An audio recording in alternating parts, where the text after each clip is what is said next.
All right. What's up, everybody? Welcome back to the show. My name is Thinker St. James. This is last week's fights.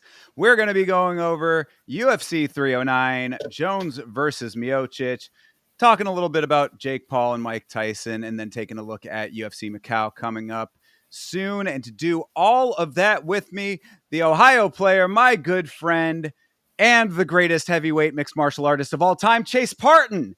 How you doing, brother?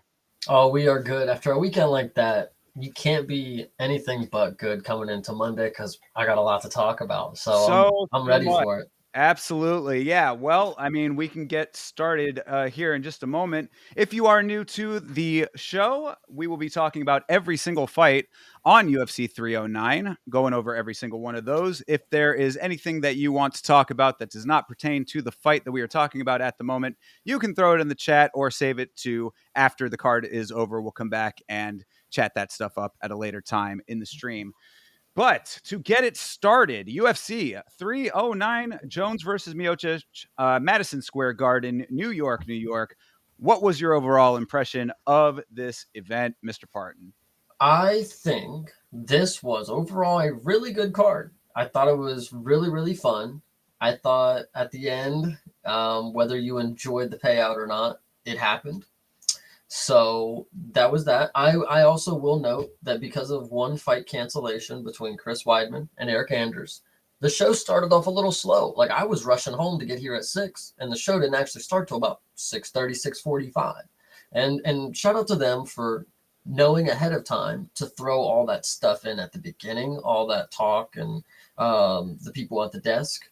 But I was kind of upset they didn't throw that in there a little ahead of time. Dana should have said, "Hey, fights are going to start 30 minutes later," if that was going to be the case. So that was my opinion.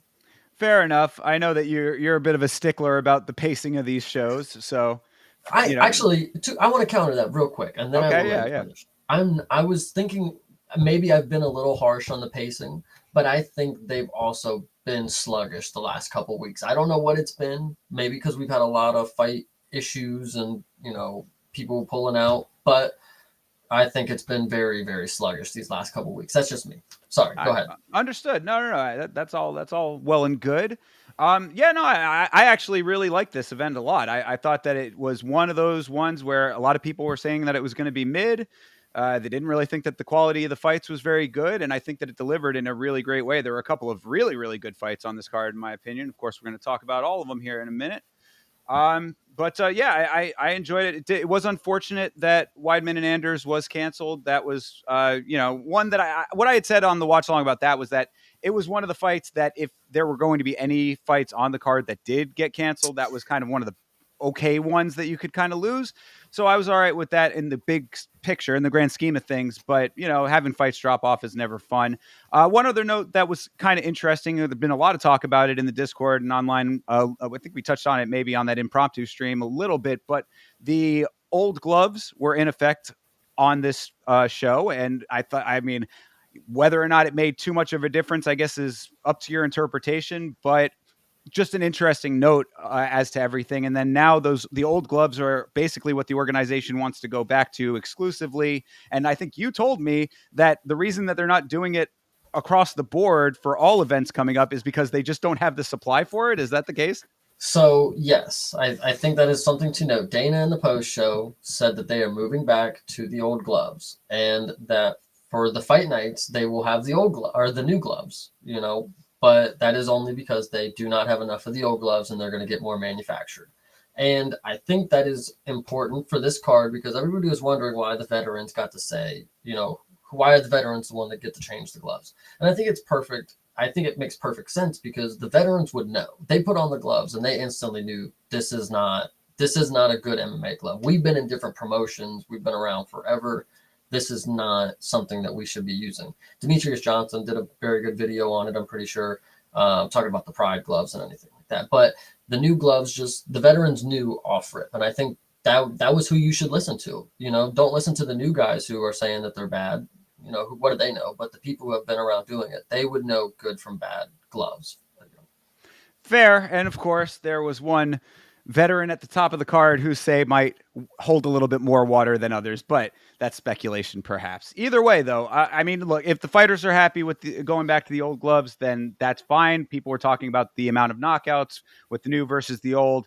I mean, we just had a card at UFC Vegas 100 that was full of knockouts with the new gloves, so I'm a little undecided about that aspect of it. Regardless, whatever is going to make people happy with when it comes to that, make them comfortable. The one thing that I will say, though, is that if the new gloves were supposed to reduce eye pokes, that has been provably false. It did not reduce eye pokes in the slightest. So if that was really the main differentiator, then old gloves are fine if it's going to make everybody happy. So I'm not really too one side or the other on that. It's up to them. Yeah, 100%. Like I said, I think the veterans would know best. So I Sure. think it was a good call by them. Yeah, absolutely. All right. Well, shout out to Rick Allen and MMA Honey Badger. What's going on? Good to see you in the chat, sir. Um, but yeah, let's get right into the actual fights here. Let's start it off with Veronica Hardy versus Eduarda Mora. Veronica Hardy versus Eduarda Mora. What did you think, sir? I thought it went exactly how I thought it was going to go. Moira is just way too big for the. I mean, she was already big for the division that she was in, and I'm pretty sure she was fighting down. And then she comes up, and she's like huge compared to Veronica Hardy. I don't think it was the best fight for either of them, but it definitely was something to kick off tonight. We got to see the pretty women. Yeah.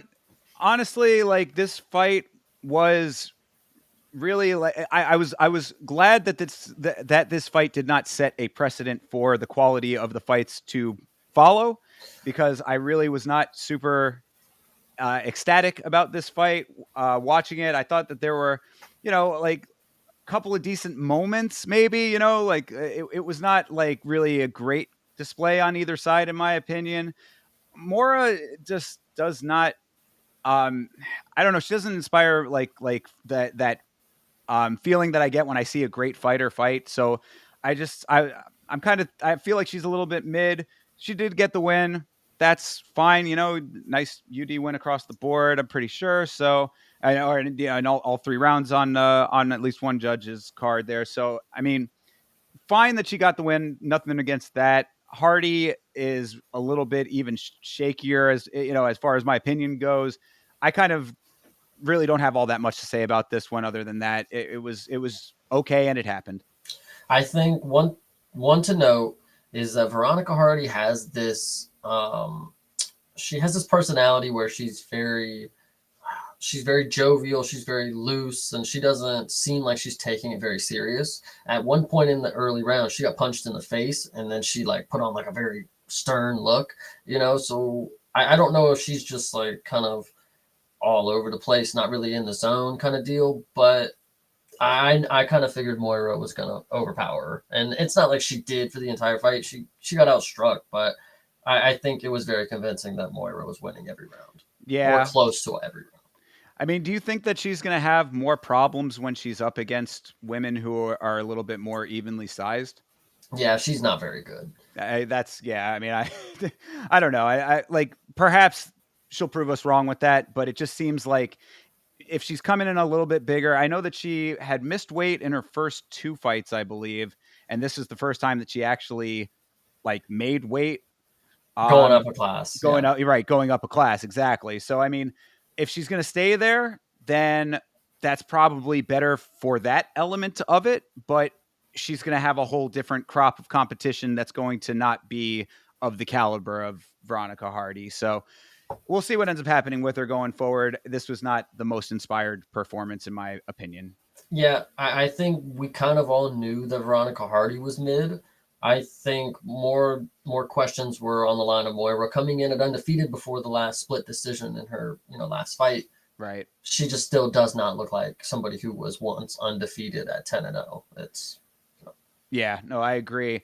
And shout out to Anakin, of course, but to his point here that well, actually, sorry, this one that Hardy had an off night.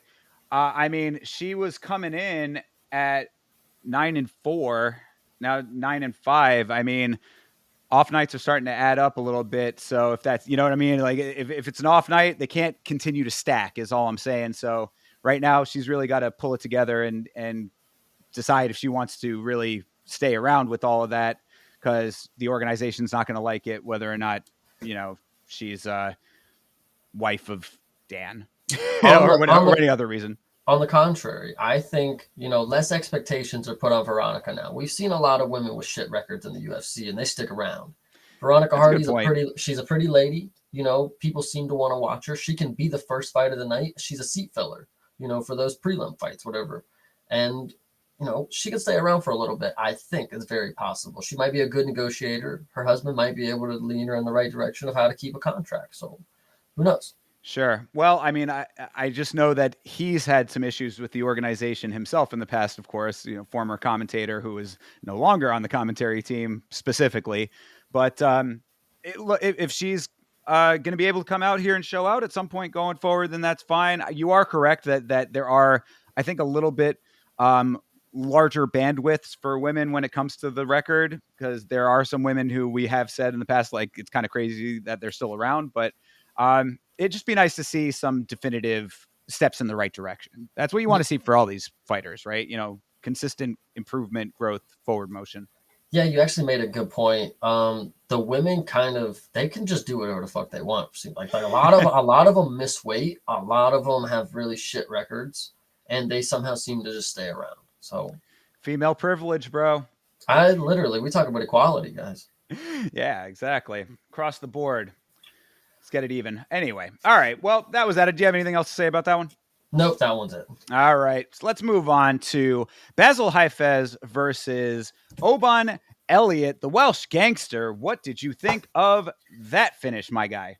3 things. Sure. I want to first say Wales is not on the way out. I apologize, guys. When you get a finish like this, hey, you can stay around.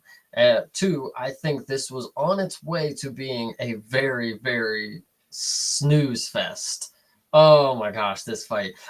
When I was doing the reaction for it, I was watching myself. I don't even know what I was doing. Like, I was doing anything to not watch this fight at that point. And then I look over, I'm like, oh shit, there it goes. And I think it just goes to show, if you come out here and you have a boring fight and you're able to finish, and I don't even look, you just got to make it fun in the after. You got to be charismatic and have a good little dance afterwards, because I was all on board. Oban's my boy after the WWE shit, Hulk Hogan belt, NWO stuff. It was awesome. And I think Grant Dawson could learn a lesson. All you got to do is be cool after you get a finish. And I probably won't have too much to say, because you can have a boring fight, and this is exactly where the sport is what it is. It's blink and you miss it type things like this. And these are those split seconds are what are gonna make people superstars, or are gonna make them people that I talk about on the show.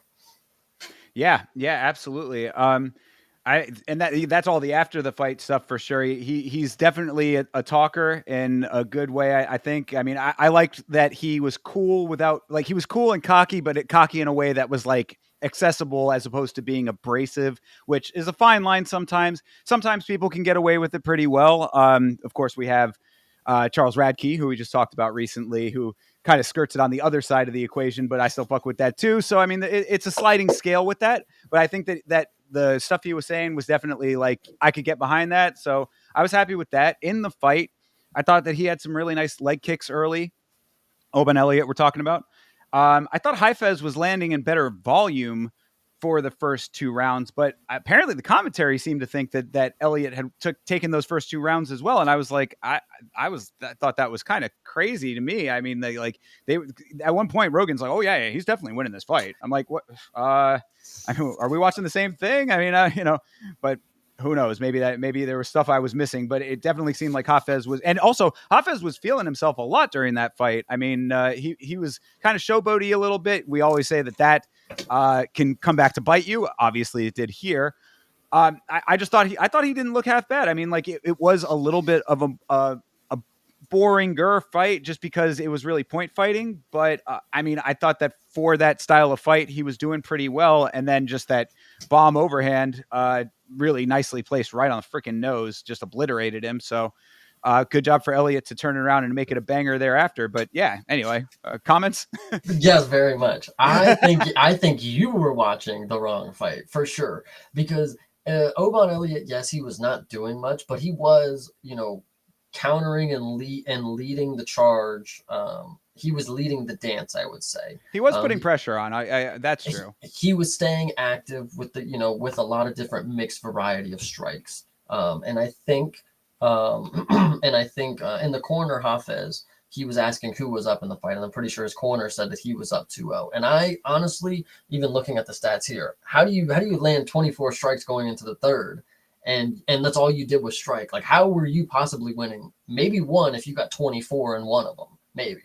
But I think that was crazy. And to Anakin's point, or not Anakin, I'm sorry, to Deadly Pube, yes, some judge did have Hafez up 2-0, which again, looking back at the stats, how is that even possible? How is that even fucking possible? I mean, that's, well, there you go. I mean, that's what I'm saying. I thought he looked like he, as far as the actual throws, looked like he was more active. He wasn't necessarily pushing the pace the same as Elliott was, but I thought that when it actually came to the landing, that he was doing his thing. I don't know. It seemed like everything was going pretty well for him up until the knockout. I mean, that's what makes horse races, I suppose. I don't know. I think also to note is this Hafez dude, he went to split decision with Jack Della Maddalena. Yep. Then he loses to Mickey Gall, and then he gets knocked out by Oban Elliott. I mean, did he lost the fight to Mickey Gall? Oh, I'm sorry, he beat my. I mean, yeah, honestly, it wasn't. He could have lost. He could have won. Either way, if you're competitive with Mickey Gall, clearly, it ain't that fucking good. Yeah. So well, he was styling on Gall for those first 2 rounds, and then Mickey Gall somehow lit the fire under his own ass for that 3rd round. Like, where was that the entire rest of that fight? But either way, yes, that is a point. I think shout out to the base goddess. She also made that point. You should not be going to decision with Mickey Gall in 2024 or 2023, whenever that one was. Yeah, and it's a good point. Is like, even if you did beat Mickey Gall, you're not even higher on him on the next card that you guys fight. I think it's very telling that we know that you're just not a draw, and 2, just not somebody that people care about seeing fight. And Oban Elliott, I think this was maybe not. Listen, he's been getting a lot of decisions. This is somebody they probably knew he could finish. He was minus 300, and Oban can throw some hands, and he did get it done. Like I said, blink and you miss it type of thing. He really set up that strike, and it landed. It was picture perfect, man. You watch that replay. I thought it was cool during this event that we had that cool camera that did that pan around camera thing. That was pretty neat. I've seen that, I think, on broadcasts before, so it's not like it's a new technology, but they're starting to use it more. Correct. And it was cool that they used it for this one, because when you saw the placement of it from all of those angles, it was like, man, everything was exactly correct for that shot to be exactly what it ended up being. So Oban Elliott, I mean, he was one that I kind of was a little skeptical of, to be perfectly honest, coming into the organization. Still because am. I'd say that he hasn't necessarily proven just yet. I mean, he's still in the process of it, so nothing wrong with what he has done at this point and what he will continue to do, hopefully. But he was the guy that came in off the Contender Series, talking a really, really heavy game after kind of eking it out in a way that was not super impressive early on, but a performance like that will change the narrative very quickly. So congratulations to him. And to the point that you had made earlier, Wales, stand up. You got yourself a guy. And now, especially now that Jack Shore is on kind of a backslide a little bit, it seems like. And then there was that female fighter Corey from Wales. McKenna. Yeah, exactly. Corey McKenna, out now as well. So Wales needs a new star, and looks like you might have one. So hopefully you can keep winning. Last point is, this is the first fight, and I say the first fight, which it only being the second fight of the night, where we see the refs blatantly not give a shit. This was kind of a late stoppage. Hafez took a lot of unanswered strikes after he got knocked down. He got rocked a few times, went out, woke up, went out again, and Oban was just smashing him. So it wasn't the worst, but it was very telling going forward for the next fights going on. Yeah, we'll definitely be talking about some of the reffing choices. I know that you've got a couple more points on that one. This one I don't recall seeing it and thinking, wow, that was like super, super late. But again, obviously I wasn't paying as close attention to this fight as I should have been. I mean, I rewatched it too, so I don't know. Maybe I'm just perceiving things differently than the rest of the world. But there are certainly ones coming up that were much more blatant that I'm sure that will be on the same page about. So either way, though, good win for Oban Elliott, and hopefully he can continue to keep the trend going. I mean, this is what Wales needs. I mean, Wales is kind of like a smaller nation in that region, right? So it's like it's nice to see them having their own representation in the sport. Yeah, 100%. All right. Well, speaking of Mickey Gall, let's move on to his fight with Ramiz Brahimaj. Brahimaj is the dude I posted on Twitter before this fight that his record was kind of crazy. But if you saw that tweet and used it to your advantage when it came to the betting, it would have paid off because Brahimaj was on. I mean, I don't have it in front of me, so the numbers might be slightly off, but I think it was a 6-fight win streak. Then he goes into a literal candy cane. I mean, this was like not even just a one and then two of one and then one back. It was like 1-2, 1-2, loss, win, loss, win, loss, win. He did that for like, I want to say something like 11 fights. I mean, like he had been on and off for like 11 fights or something. And then it was 2 decisions.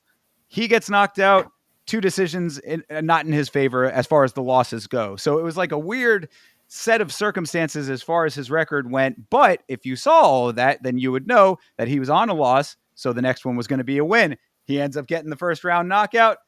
I feel some sort of cosmic vindication for that otherwise confusing tweet.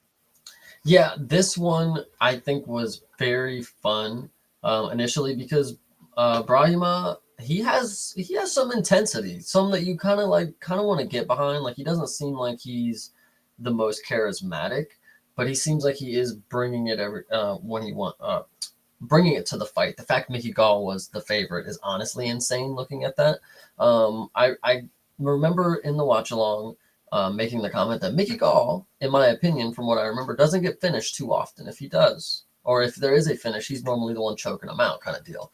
I was very wrong watching him get slept up against the cage by this dude, but I think also to note is I rewatched this with my dad, and Brahima took some pretty clean shots from Mickey Gall before this, the end sequence went on. I think that'll be very telling for his next fight. Like you said, he's already lost a bunch, so it's not going to be surprising if he loses and gets knocked out or takes a bunch of shots and gets a beating to decision. But Mickey Gall was definitely the opponent for him to beat. And this is what you should do against Mickey Gall in 2024. Right. And I mean, and it is unfortunate because Mickey Gall is really now sort of this was like a make or break fight. Commentary was even talking about that, which is somewhat rare, I would say. You don't really hear the commentary team basically sounding the same way that we sound when it's like, yeah, this guy really needs to win this fight or he's not going to have a job anymore. It's like you don't often hear them getting to that point with the commentary, but they were kind of saying it themselves. So it is a little bit sad to see Mickey Gall in that position because, I mean, it's what I had said before going into the fight. Like, I did think that Mickey Gall had an odd career in general based on the CM Punk stuff and maybe getting slightly hot-shotted off of that when it wasn't necessarily the right way, the right person for it, all of those things. Like, I think he got thrust into a spotlight that he didn't necessarily that he wasn't ready for.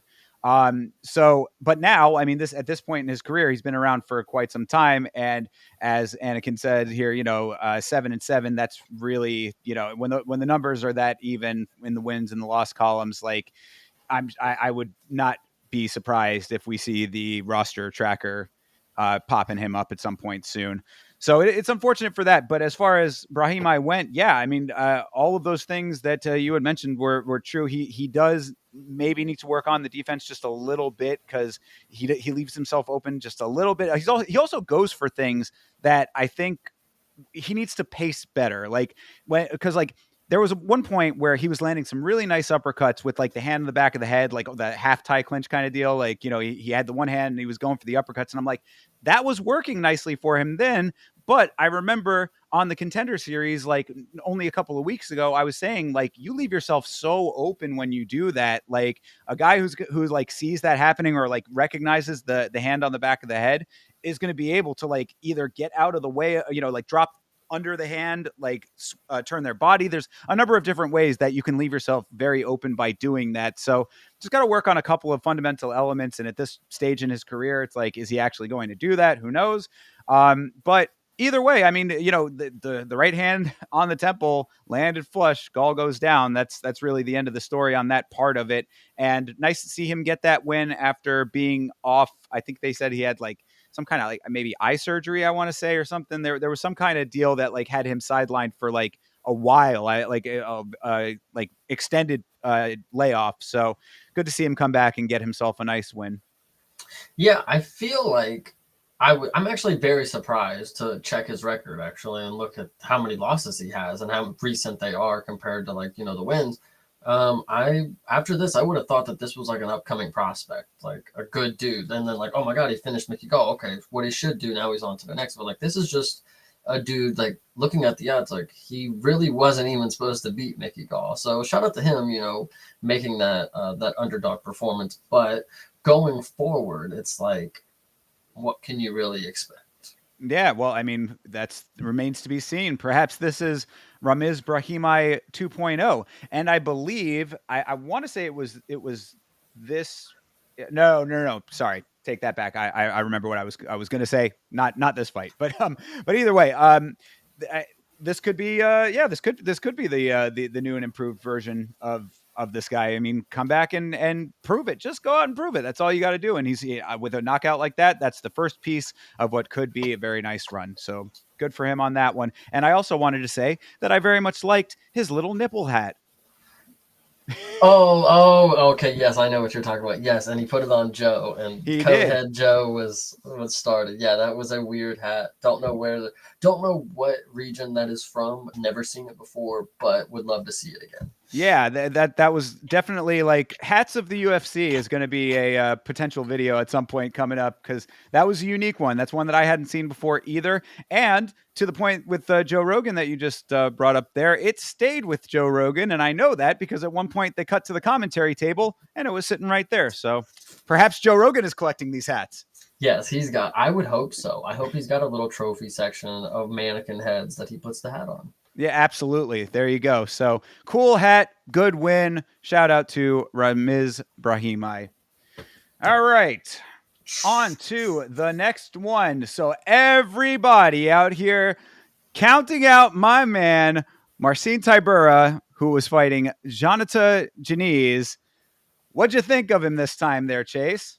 I think not only was I very wrong by the time I had my final assessment of what I thought was going to happen, Jonathan Denise, I unfortunately you're just another heavyweight, but Marcin Tybura, you made a fight that was almost the worst performance that I'm watching ever into one of the most gruesome matches that I'm watching. Like right before my eyes, again, blink and you miss it type of thing. It's like 1 second they're just laying on each other. It's like, all right, I'm gonna go get some chips from the table. You come back and a dude's just in a pool of blood, like just. And this is another one that I rewatched and showed my dad, and I unfortunately watched the whole first round, misremembering, thinking, all right, wait for the end of the first round. That's when it's gonna get crazy. So I watched the whole round of them laying on each other back to back twice. It was awful. I cannot tell you why Tybura didn't do that at all in the first round, why he didn't do it at all at the beginning of the second round, in the middle of the second round, why the last 30 seconds is when he decided to throw a single elbow.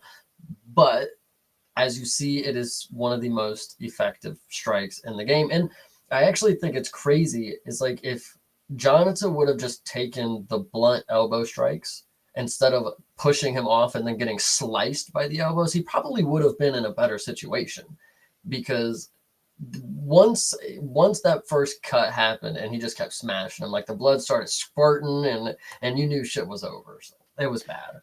Yeah, well, I mean, I think that Tybura didn't really get that off in the first because he was still shaking off the cobwebs from getting stunned pretty heavily early on in that round.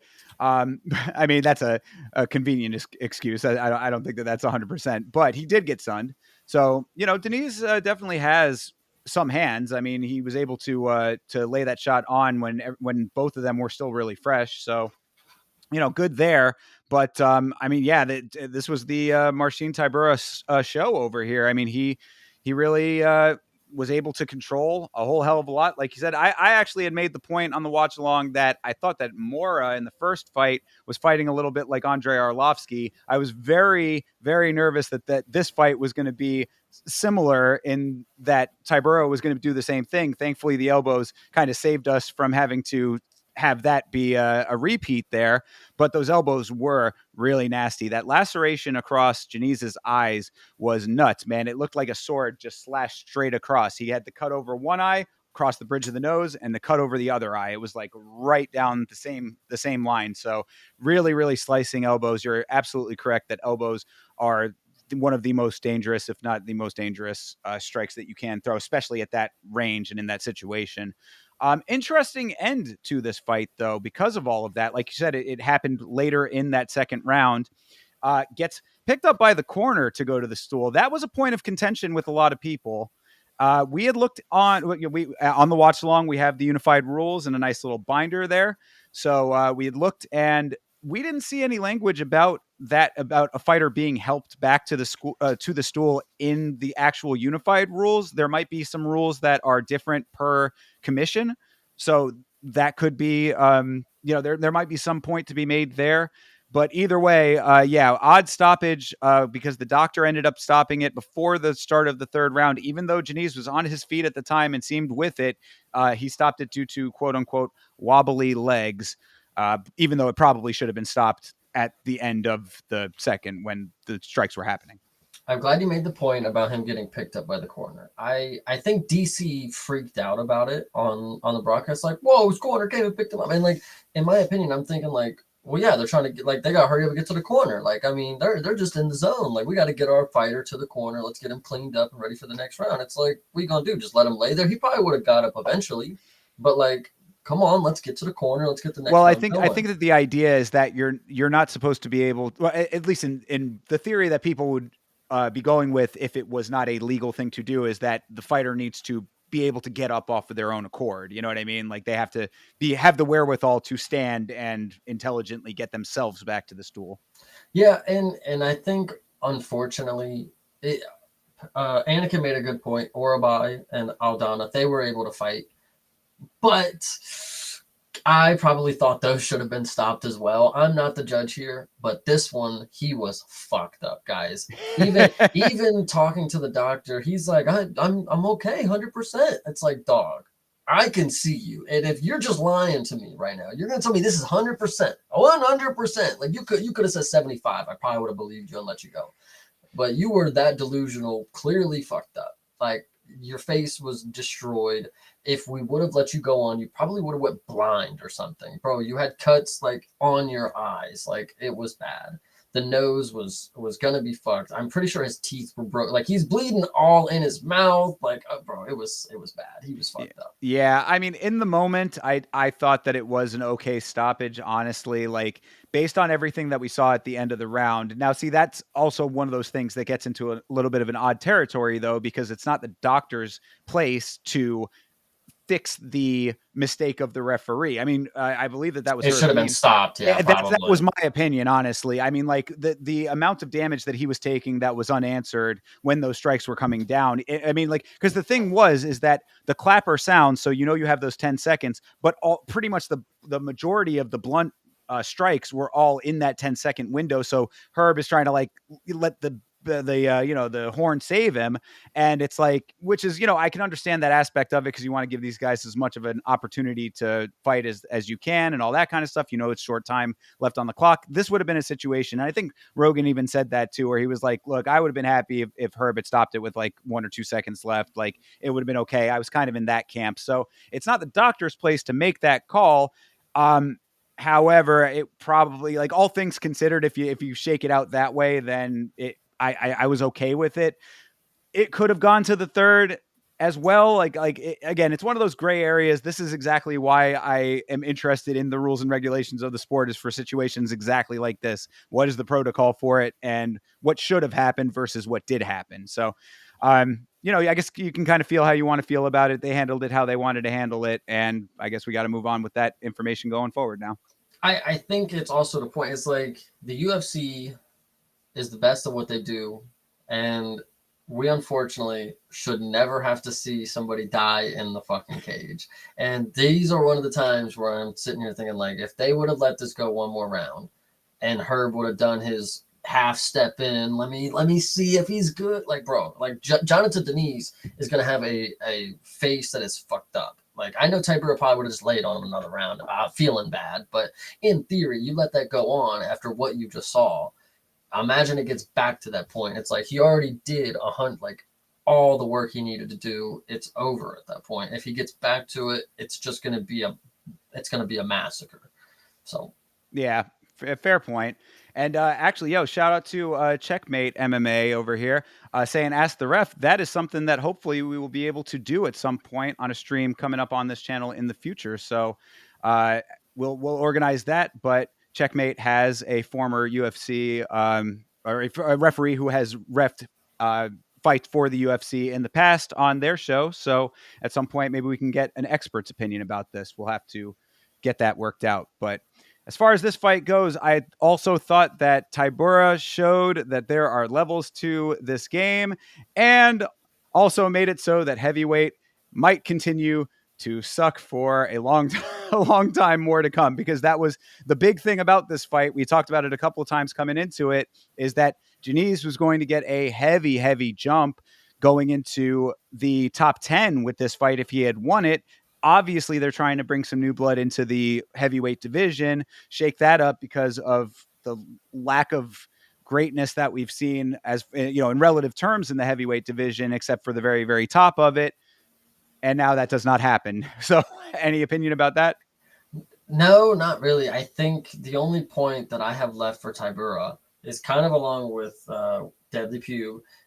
Tybura is at least decent enough to wrestle these upcoming prospects that have no wrestling ability.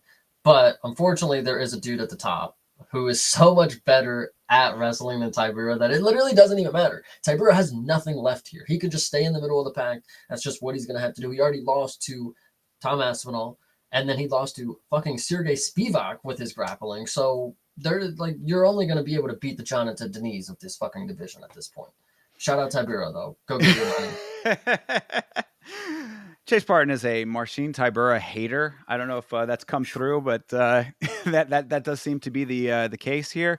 No, I mean, I thought it was a good win overall. After all said and done, with the large amount of control within activity that we were talking about, alluding to a little bit earlier, those elbows were really nasty. It was good that he was able to get them off. Janice obviously needs to shore up a couple of holes in his game. There's nothing to say that he can't come back and make a name for himself. Knock out another dude. They're going to give him a can, so sure he's going to get another knockout. And there just seem to be enough of them in the heavyweight bracket to make that the case. So it's like, if that's what's going to happen, then that's what's going to happen. I mean, like, it is going to take, and we've said it time and time again, I hate to be a broken record about it, but it bears repeating, it is going to take legitimate mixed martial arts skill in heavyweight for this situation to change. That is the end of the story when it comes to that. If you do not have guys who drill all of the fundamental elements of being a mixed martial artist, aside from just being big and knocking people out, or just being big and a slightly better wrestler than, someone at light heavyweight, like, this is what you are going to get until there are actual well-rounded mixed martial artists in the division. So if you can find those guys, bring them in. They'll probably have a decent shot. If you cannot, then basically we just have to wait for Jones and Aspinall to finally happen, and then see from there. Yeah, I mean, it's actually a good point. I mean, I'll save the Jones and Aspinall talk for later. Of course, yeah. I didn't even really mean to bring it up. I'm just, in the. Well, I think I brought it up first with Aspinall, but yeah, I mean, I think Tybura, it's like, you can keep moving up with, beating opponents like this, but you're only going to move down once you get to decent heavyweights. Right. And that's why we've been on this carousel with a number of them for, what seems like years at this point. I mean, it's just, it's this merry-go-round of these same guys fighting each other, having to do, Marcin Tybura and Sergey Spivak fucking 3 in a couple of years or whatever. You know what I mean? It's just like, it's how many times are these guys going to have to keep running into each other, because it's just a revolving door of the same couple of guys who are just good enough to stay in the rankings. Yeah, I think to Anakin's point, I don't think Blades is the next matchup that I would say for Tybura. I'm going to go ahead and say Mick Parkin. We'll see what happens there. Tybura probably gets pieced up on the feet, but if Mick Parkin is one of these tall dudes that can't get up off the ground, I'm not going to say I'm going to root for Tybura. I would never put money on him again, but he may be able to pull off a dub. Like I said, anybody that doesn't have wrestling, Tibura at least has the game plans that he's going to wrestle them. And that's a plus. He's not going to, well, actually, to his point, to that point, he did try to stand with Denise and almost got fucking knocked. So I guess maybe it wasn't the game planning. It was more of, I can't stand with him anymore. So I don't know. Maybe Tibura needs some work still, but he's old as dirt. It's not really going to change.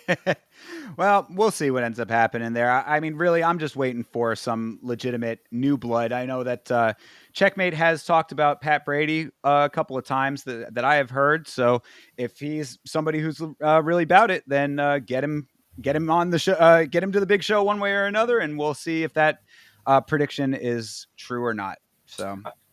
Deadly Pube, Cortez Acosta, Waldo. That is a good matchup too. We've seen Waldo's wrestling offensively. What will he do if he's not the wrestler on top? I don't think much, but I'm not going to put too much faith in Tibura. He probably will lose to all the names that we've just said. Perhaps. I mean, again, I just have to leave it at, we have to wait and see what ends up happening, because that just seems to be the grand narrative for like 90% of the division right now. We need some real new blood that is well-rounded. That's just 100%. where it ends, So there you go. But as of right now, at least, good win for Marcin Tybura. Back to the drawing board for Jonata Janice. Moving on here to what I thought was probably fight of the night. This is David Onama versus Roberto Romero. Romero debuting on short notice. This was his first in the organization on short notice. Both men fighting up a weight. This was taking place was supposed to take place at lightweight. Ended up being a catchweight fight, and Romero ended up missing even the catchweight limit. So unfortunate. That's not this fight. I don't think that's this fight. That is this fight. It's definitely this fight. No, that's Hoofy and James Irontop. No. Oh, that was the one that was no. That was all. Wait a second. Okay, no. This one was that was the catch. Okay, so maybe that was the catch weight one. This is the one that they were both fighting up a weight, and he missed the higher weight then. Maybe, yeah. That is because I know that was the case. That was a big narrative in this fight that Romero moved up, but that he missed weight because of the short notice aspect of it. Interesting. Yeah, I'm not too sure. He did not make weight, right? I'm not too sure about this one. I know for a fact later Hoofy and Irontop was a catch weight, and James Irontop still missed the catch weight. I know that one. Okay. All right. Well, then you know what? Let's strike it from the record if that's not accurate. I just know that both of them were fighting up a weight. So respect to Romero, 1 day notice taking. So 1 day notice. So maybe he did miss. That would make sense. You can't just make weight on a day's notice or whatever it is. But yeah, okay. Can you go on with what you're saying? I just wanted to make that point and make sure we got the record. For sure. No, I appreciate that. I got you. But either which way, I mean, short notice fight for Romero coming in, debuting on that, and he came out here to fucking bang. This guy was really out here wanting to win this fight, as opposed to just being the guy that David Onama was going to walk through. I mean, this dude dropped Onama in the first, then he himself also got dropped. Also in the first round. So, I mean, very competitive from the start of this fight. The biggest note that I have about this fight that I thought made it the real standout of this card was the variety of attacks on both sides. I mean, both these guys were really throwing the kitchen sink out there. Kicks, punches, knees, elbows. They were really going after it, both of them. So I quite enjoyed this fight. I thought it was extremely competitive. Yeah, looking at the numbers, it was pretty crazy to watch the plus 1,000 drop the other guy, the minus 2,500 favorite, getting knocked down in the first round. That is pretty insane work. A lot of people were questioning what Onama was doing, why he was starting off so slow. I personally don't remember if I probably have seen him, but I can't remember if it was a standout performance or anything last time. I just know that Roberto, he was putting pressure on Onama that wasn't going to let him get in his rhythm. That's what was happening. Sure. Onama started off really slow because Roberto started off like at 150% and was ready to finish this fight. And I'm honestly surprised he didn't, just how good he looked in that first round. But, it is a 3-round fight, and Onama did start to get rhythm and just wear down on the numbers, which I'm actually upset looking at 30-27 across the board. The fact that the first round couldn't have been to the other to Roberto in maybe one judge's eyes is kind of nuts. But they had to keep up with the quota for the minus 2,500. Fair. Yeah, no, I did have the note though that I would have been very nervous watching this fight based on a minus 1,400 price tag on Onama on the book that I had. So, very, very competitive, all things considered with that.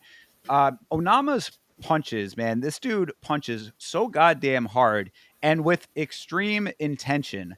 Like in every punch that he throws, he sticks every shot. Like there was one time that Romero was on the ground and it was the type of shot that like you'll see people just pepper shots from the top, like if they're standing and just throwing downward.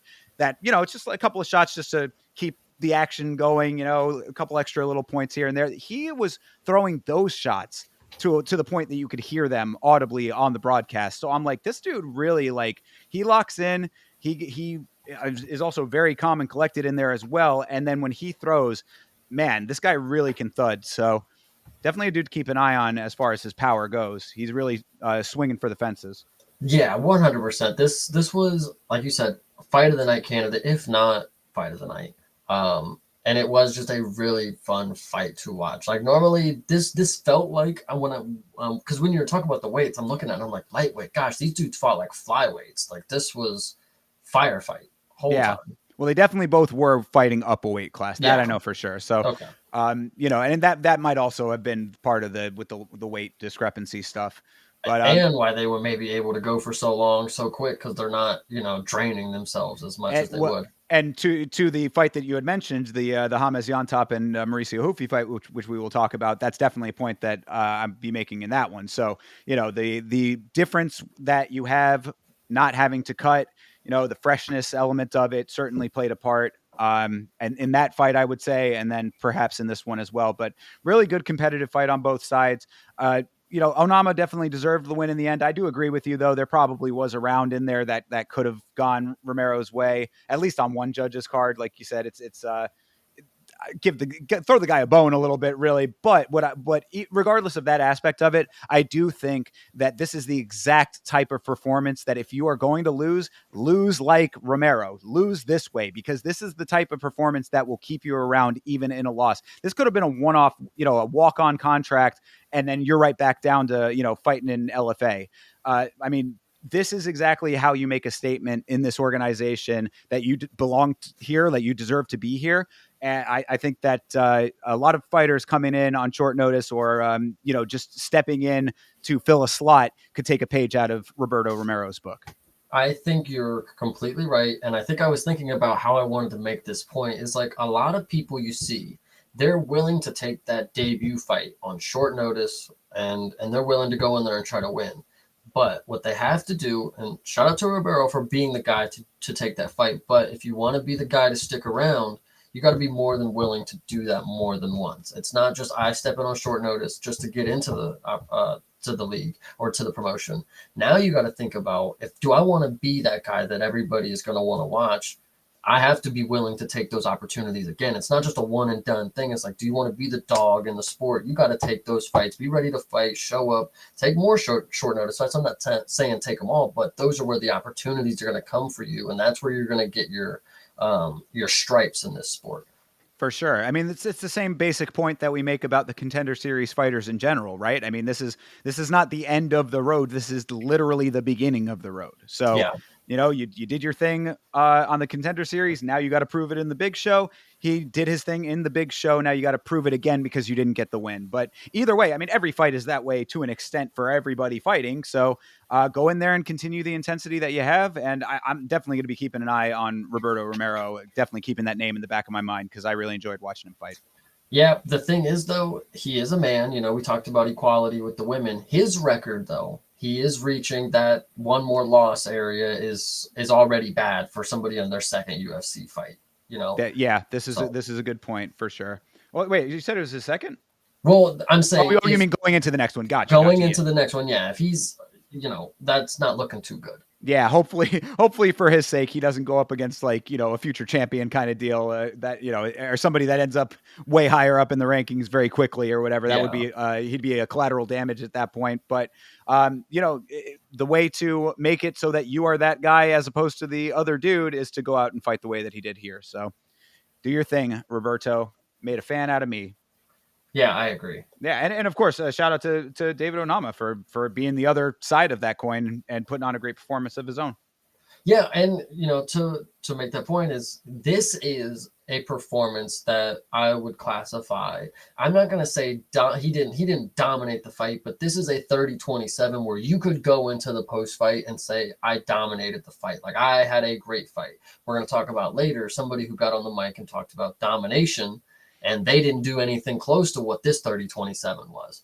So just make that point early. Yeah. Keep that in the back of your mind because I know exactly what you are talking about there. But before we get to that fight, let's move on to Jim Miller versus Damon Jackson. Jim fucking Miller. We were talking last episode about why is this fight happening? What's going to happen with this fight? All of those things. Did Jim Miller's performance change your mind about the quality of this fight, Chase Parton?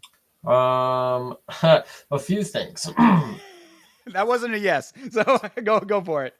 Shout out to Jim Miller. I really think it is awesome, right? And that he's still doing it at his age. But again, I asked why this fight was happening, and clearly the UFC knew this was an easy fucking win from Jim Miller because Damon Jackson is downright one of the most pitiful. He's not a UFC fighter anymore because he's fucking retired. That it is just ridiculous that you come in here against an old ass man and you get subbed. It was the first round. Yeah, in the first round, you get subbed by a fucking guillotine that generally don't even work that often compared to how much they're thrown in the sport and how much they finish. It's like Damon fucking Jackson, you let the oldest dude on the roster, right? I'm pretty sure, maybe Jan is definitely the most tenured anyway. Oh, okay. And you let him put you into retirement. Think about that long and hard. The old bull sent the young buck into retirement. It's just not even how it's supposed to work. And Damon Jackson, they didn't even pan the camera on you putting your gloves in the ring. They didn't even put the camera on the gloves in the cage. And very warranted, you did not deserve that shit. You came out here and you stunk. Shout out Jim Miller, though. Damn, tell them how you really feel, Chase. Well, you made the point that you had previously said about people jumping guillotine not being overly effective at the high levels. This was a nice example of it working exactly how it should if you're going to do it.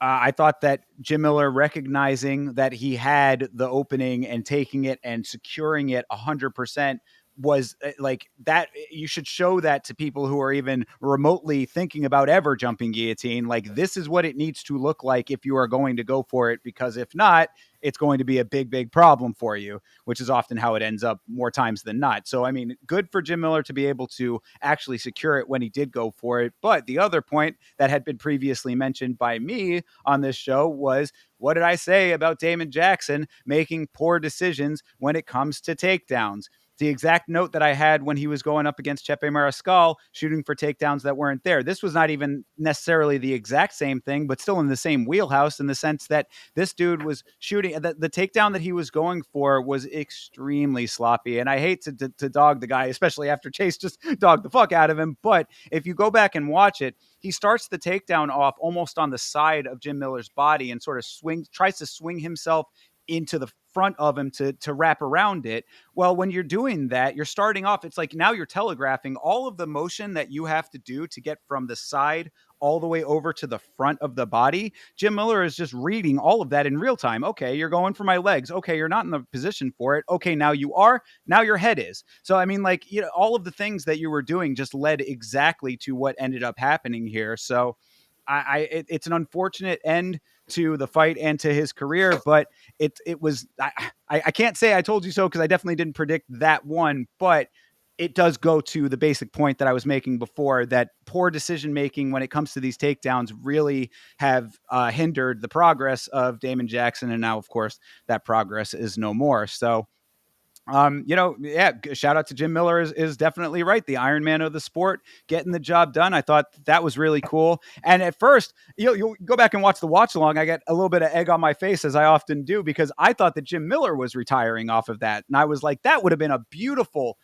way to go out. I was like, that is one of those, had that been the case, that would have been one of those like feel good moments in the sport, because there are so few of those where guys go on for a little bit longer than they should sometimes, end up getting a couple bad losses and then retiring. Whether or not they get a video package or anything like that, it's like you got to just know when the right time to do it is when it comes to the retirement. I thought that would have been very, very fantastic for Jim Miller had it been him. I went back and figured out that it was, in fact, Damon Jackson who was retiring, and I was like, "Oy, well, all right, then that's just is what it is, I suppose."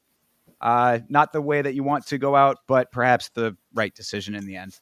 I think what is also to note is that Jim Miller effectively just writes his own checks at this point. He gets on the mic and he's like, "Yeah, guys, I want to get to 50 pro wins or whatever it is." And it's like, brother, you're at 38.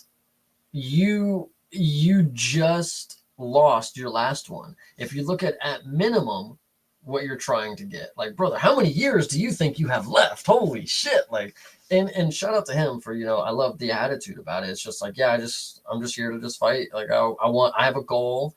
They seem to want to let me get that goal. I'm just gonna put a belt to ass. I'm gonna try to get 50, and you guys are gonna pay me for it. And Dana, even after the show, post show, he said, "Yeah, if he wants to go for it, go for it. I don't care." It's like, fuck, I guess you could do whatever you want now.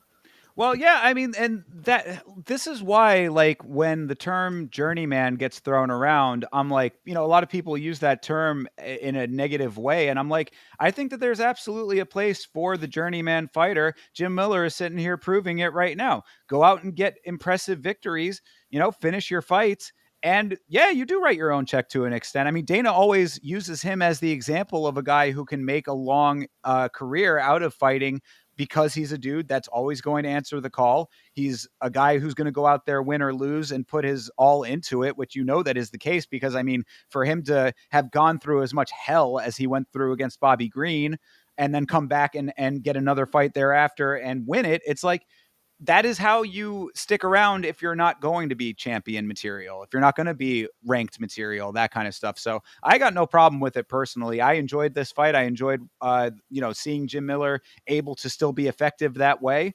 And if he wants to take another 5, if he wants to stick around for, whatever his ultimate milestone is, as long as he can do it in a way that he's not getting wrecked, in the fight, like, consistently, I'm 100% okay with it. I think Anakin makes a great point. Keep giving him winnable fights, because, and I think, well, not because, but I think the only ones that are winnable for him, unfortunately, might be the ones where he can use his, expertise in grappling. I think the last win that I saw him get was also a submission. It's like, you just got to give him people who are going to shoot on him and let him do his thing. Because the strikers, you give him an old striker like Bobby Green, and he gets torched.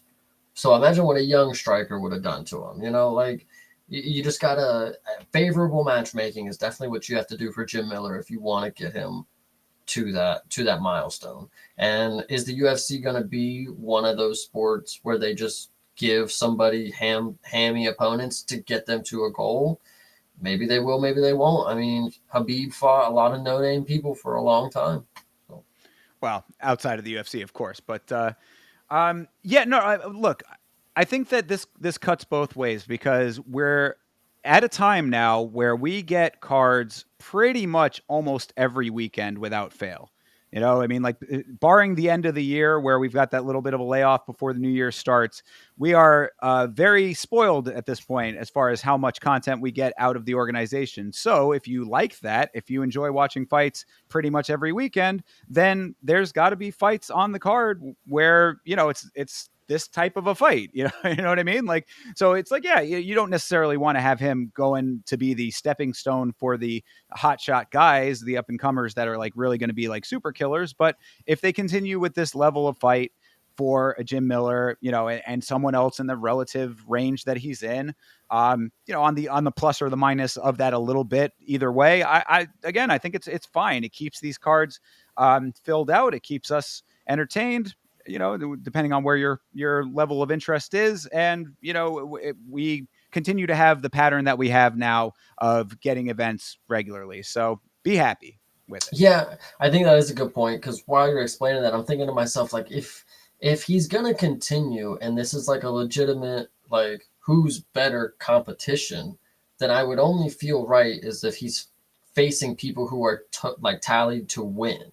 Like you can't just throw him and he's like minus 500 favorite. It's like okay, you're throwing the 42-year-old experienced vet against somebody who's clearly not gonna win.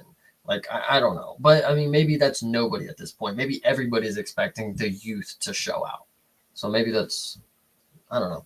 Yeah, I mean, the matchmakers will figure out what the right thing to do there is, and again, it can still be competitive. You know what I mean? Like, you don't want to just be like, yeah, throw him every can in the book and just have him walking through people just because people like Jim Miller. I mean, that's not, I mean that because if they were going to do that, then Tony Ferguson could have fought, some no name, some dude out the crowd. You know what I mean? Like, they want to keep the fights competitive on top of him being somewhat of a not fan favorite might be a slight stretch, but a person that the hardcore fans definitely fuck with. So, yeah, I think that they'll continue to do the right thing in that regard.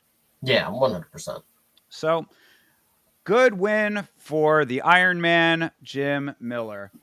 Moving on, though, we had another fight that I quite enjoyed. This was Jonathan Martinez versus Marcus McGee. What did you think of this fight, my guy? You said you quite enjoyed this one. I did. I think it was a very good performance by Marcus McGee, and I think Jonathan Martinez did a whole lot of nothing until the third round. And it was actually very frustrating to watch somebody with such deadly leg kicks, and you see why later in the fight. You just watch him refuse to throw them for the first 2 rounds. And I want to make a point to Marcus McGee. I don't know if anybody has said this, but Marcus McGee, the way he fights, his stance is that of a salsa dancer. He has got some fluid movement. The footwork is in and out. He's switching stances. He's going with it. He's coming back. It's just it's like a violin playing. It looks really sweet. And for somebody who's, at the age that he is in this weight class, it's really nice to see just like, it's not raw athleticism that he uses to win his fights. It's just like a perfectly paced, it's just like a perfectly paced music beat going. And I really appreciate the way that he fights because, like I said, Jonathan Martinez should have came out here and blasted low kicks very early, but maybe he just wasn't able to, get his timing down. Whatever you want to believe, I think he was just not doing shit. Marcus McGee had a very good performance all around. Even the third round, he showed that he was still willing to get stuff done, trying to hide the leg damage that was already done to him in a very short amount of time. And then he did end up winning, the fight. So good for him. Well, so okay, I'll explain it just a little bit on my side. So I am a fan of Marcus McGee, so I was definitely happy with the performance. Like you said, all of those things are correct. His boxing looked really sharp through the first two. The leg kicks, though, I would say were adding up for Martinez through those first two. Now I do understand that the perception of him, kind of not looking like he was super locked in. But this is what I had said going into this fight: is that Marcus McGee locks in very quickly. So he got his game plan off very quickly. I think that Martinez, he did look a little off in general. So there is that element of it. But I think that when you're already somewhat off, if at least that was the perception, if you're a little bit off and then the other guy is locking in very quickly, that does not help. You know what I mean? Like you're in a position now where it's like, I'm already not really right. And this guy is really right. So he was getting some leg kicks, though. They were adding up to an extent. There were a couple of them that looked like they definitely like affected him, but he didn't really show it too much. The body language didn't show it too much in those first two. That third round, though, the leg got rocked and he was looking pretty shaky there for a minute. It was getting slightly touch and go. And I thought it was a very good example of strategery, good strategic fighting to make it to the decision. Because, I mean, under different circumstances, had he not navigated the remainder of the fight the way that he did, he easily could have gotten TKO'd off the legs. So yeah, and that's actually what I think everybody's so mad about. It's like you had him hobbling on one leg. Where is it at? Aldo took a soul where he has negative IQ. I think the negative IQ is really what it comes down to. If you're blasting one leg and he has to switch stances. Why aren't you blasting the other one? Well, blast the inside kick if the outside kick. Like, I know, okay, so you're left kicking with your left, okay, then you hobble his right leg on the outside kick. Why aren't you inside kicking the other leg? Like, make him switch back. Like, it's crazy to me. I mean, but he was spamming the kick though after he saw that it was compromised. I mean, he was trying to go for it. Like he kept going back to it. It was just that McGee He was able only to get focused on the one leg, though. After the point that he saw him hobbling, he's like, okay, let me start spamming it to that leg. It's like, why aren't you kicking the other leg now? It's like he's going to keep switching stances because he doesn't want you to kick him. He's evading him perfectly at that point because he knows all you want is that right kick, that low kick to his right leg. It's just crazy to me that Martinez really just stunk so bad. Yeah, I like I said, I thought he was a little bit off. There was something just off about him in this fight. It could be the loss to Aldo kind of changed him a little bit. I mean, I think that that's a little bit of a stretch, but either way, I mean, really, we're putting all of this on Martinez when I think that Marcus McGee was just fighting super, super solid. I think that he looked really, really good in there. There was one time, I think it was in the end of the second round, where I think it was like a lunging forearm that sort of looked like it might have taken McGee a little bit off of his rhythm for just a second there. I made a note about it on the watch long. I was like, that might have affected him just a little bit, or at least shook him up momentarily. But came back in the third, locked back in, able to navigate that third round very effectively. I thought that this was a really nice win for Marcus McGee. Yeah, I think that is also great to know is Marcus McGee really is just coming out doing what I'm not expecting him to do due to his age. And he's not the oldest dude ever, but starting out his career, he is on the older side. But maybe it's just supposed to give hope to guys like me. Maybe one day we'll get it together, man. Exactly. Never too late. And Marcus McGee out here proving that to us in real time. So I appreciate that. But good win for him. And I would suspect that now. I mean, that's a number. So right. I mean, because that Martinez. Oh yeah, was, yeah. yeah. Because he lost to Aldo, they would have been pretty close. Because Aldo's Yeah. pretty Yeah. high up. Right. So I mean, let's see what Marcus McGee can do. Take it as far as you want to take it, dude. I mean, with performances like this, and also that the performance plus the fight IQ. I really want to stress that aspect of it because a fighter who is going to go out there and not recognize the things that needed to be done in order to make it through that third round could have easily had a different outcome to that fight, even with Martinez fighting the way that he did in those first two. So, it's the quality of the performance plus the fight IQ.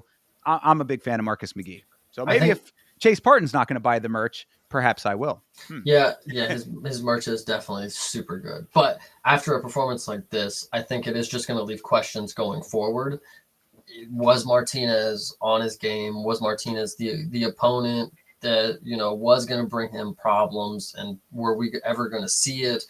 Is Marcus McGee going to have different issues with different opponents? I mean, there's a lot still to leave answered. What is his wrestling going to look like against somebody who's going to spam, take down, something like that? But it is going to show us here soon what we're going to see because he's going to get ranked and there's going to be some good opponents that we're going to see him against. Absolutely. Yep. Looking forward to it.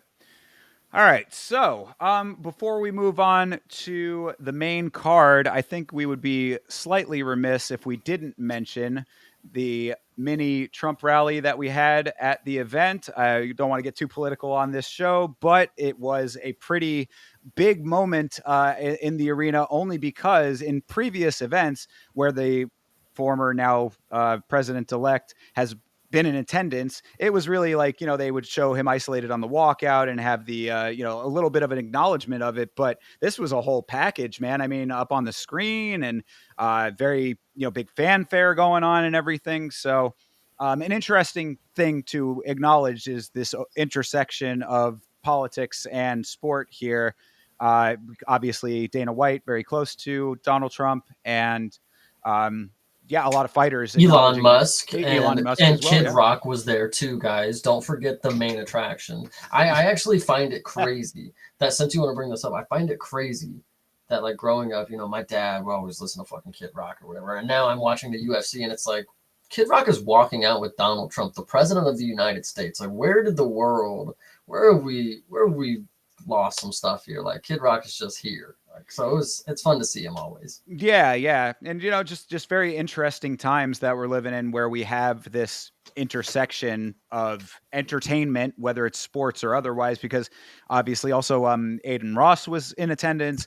Aiden Ross is somebody who had gotten, I believe, thanked by Dana during the victory speech that he had made on election night. So we've just got a very interesting political landscape now where entertainment and politics are meshing even in a way that it hasn't before. Just an interesting evolution, I would say. It's funny you bring up the Aiden Ross thing, saying he thanked him at the presidential whatever. I didn't know that, but it does kind of make a little more sense because at the post-fight speech, Dana had a whole fucking thing about Trump or whatever. Because they brought up some question about how does he feel that Donald Trump was attending. He's like, guys, I want you to know that this election was won on the internet.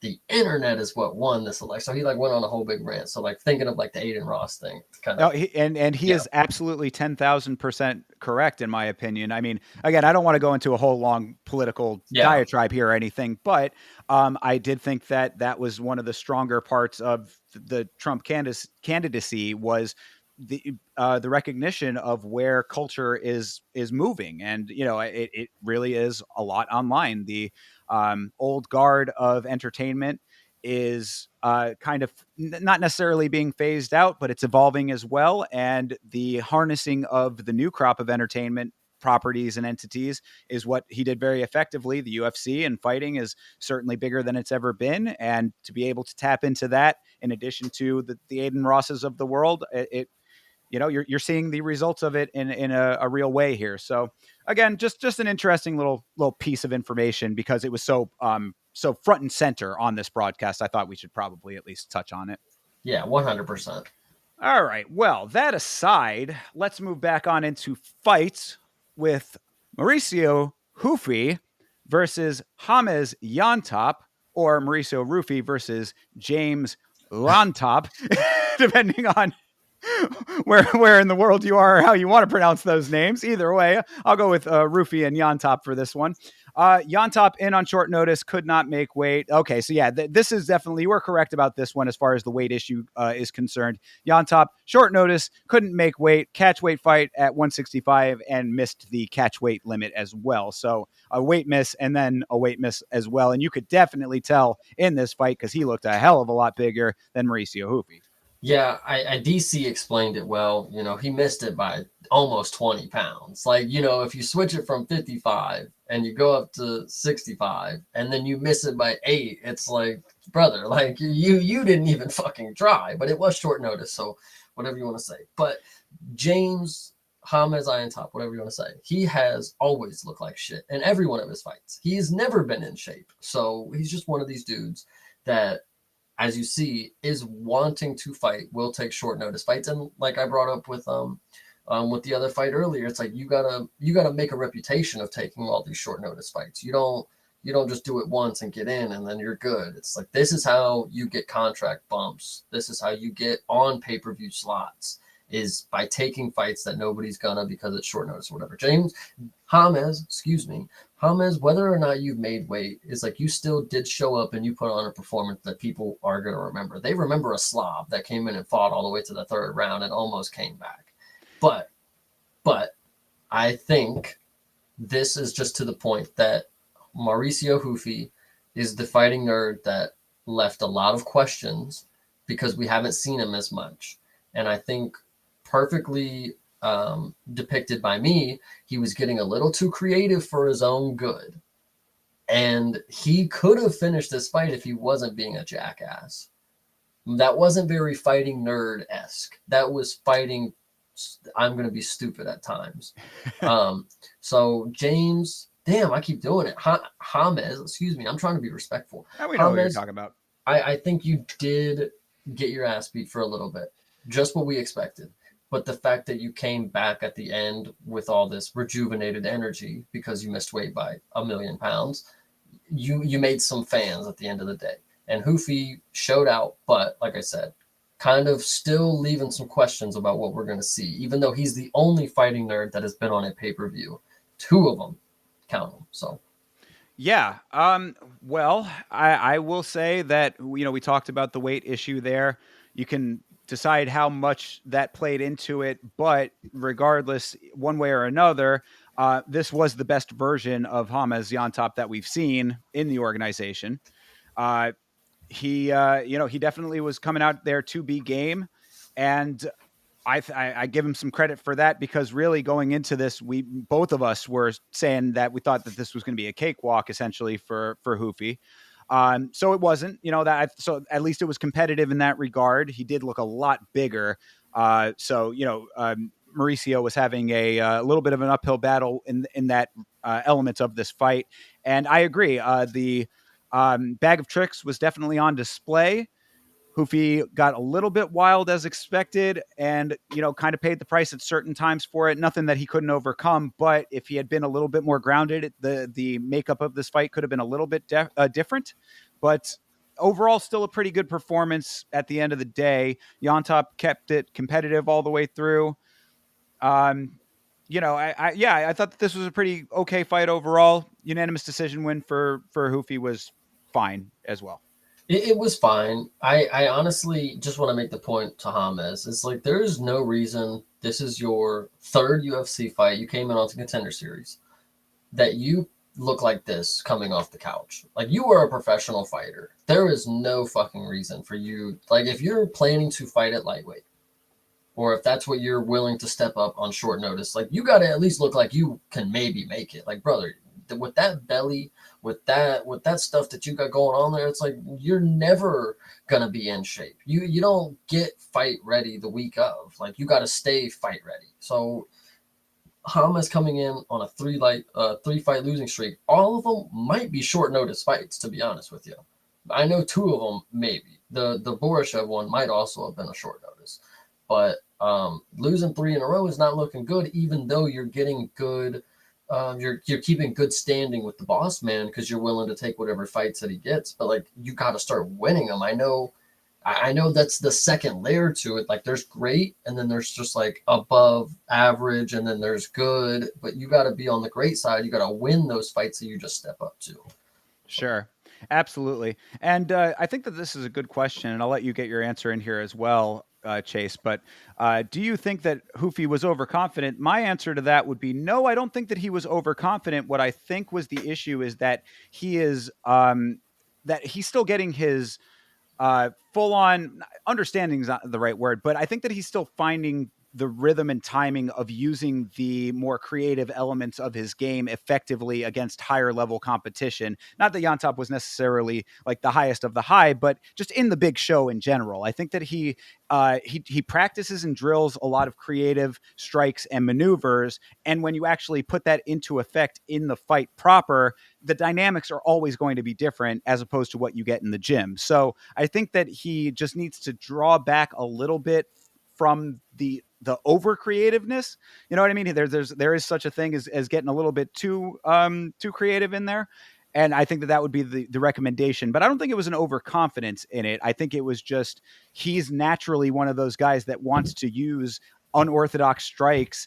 And when you do that, you just have to be really well placed with them, and you're not always going to get them, even if you are doing everything correct.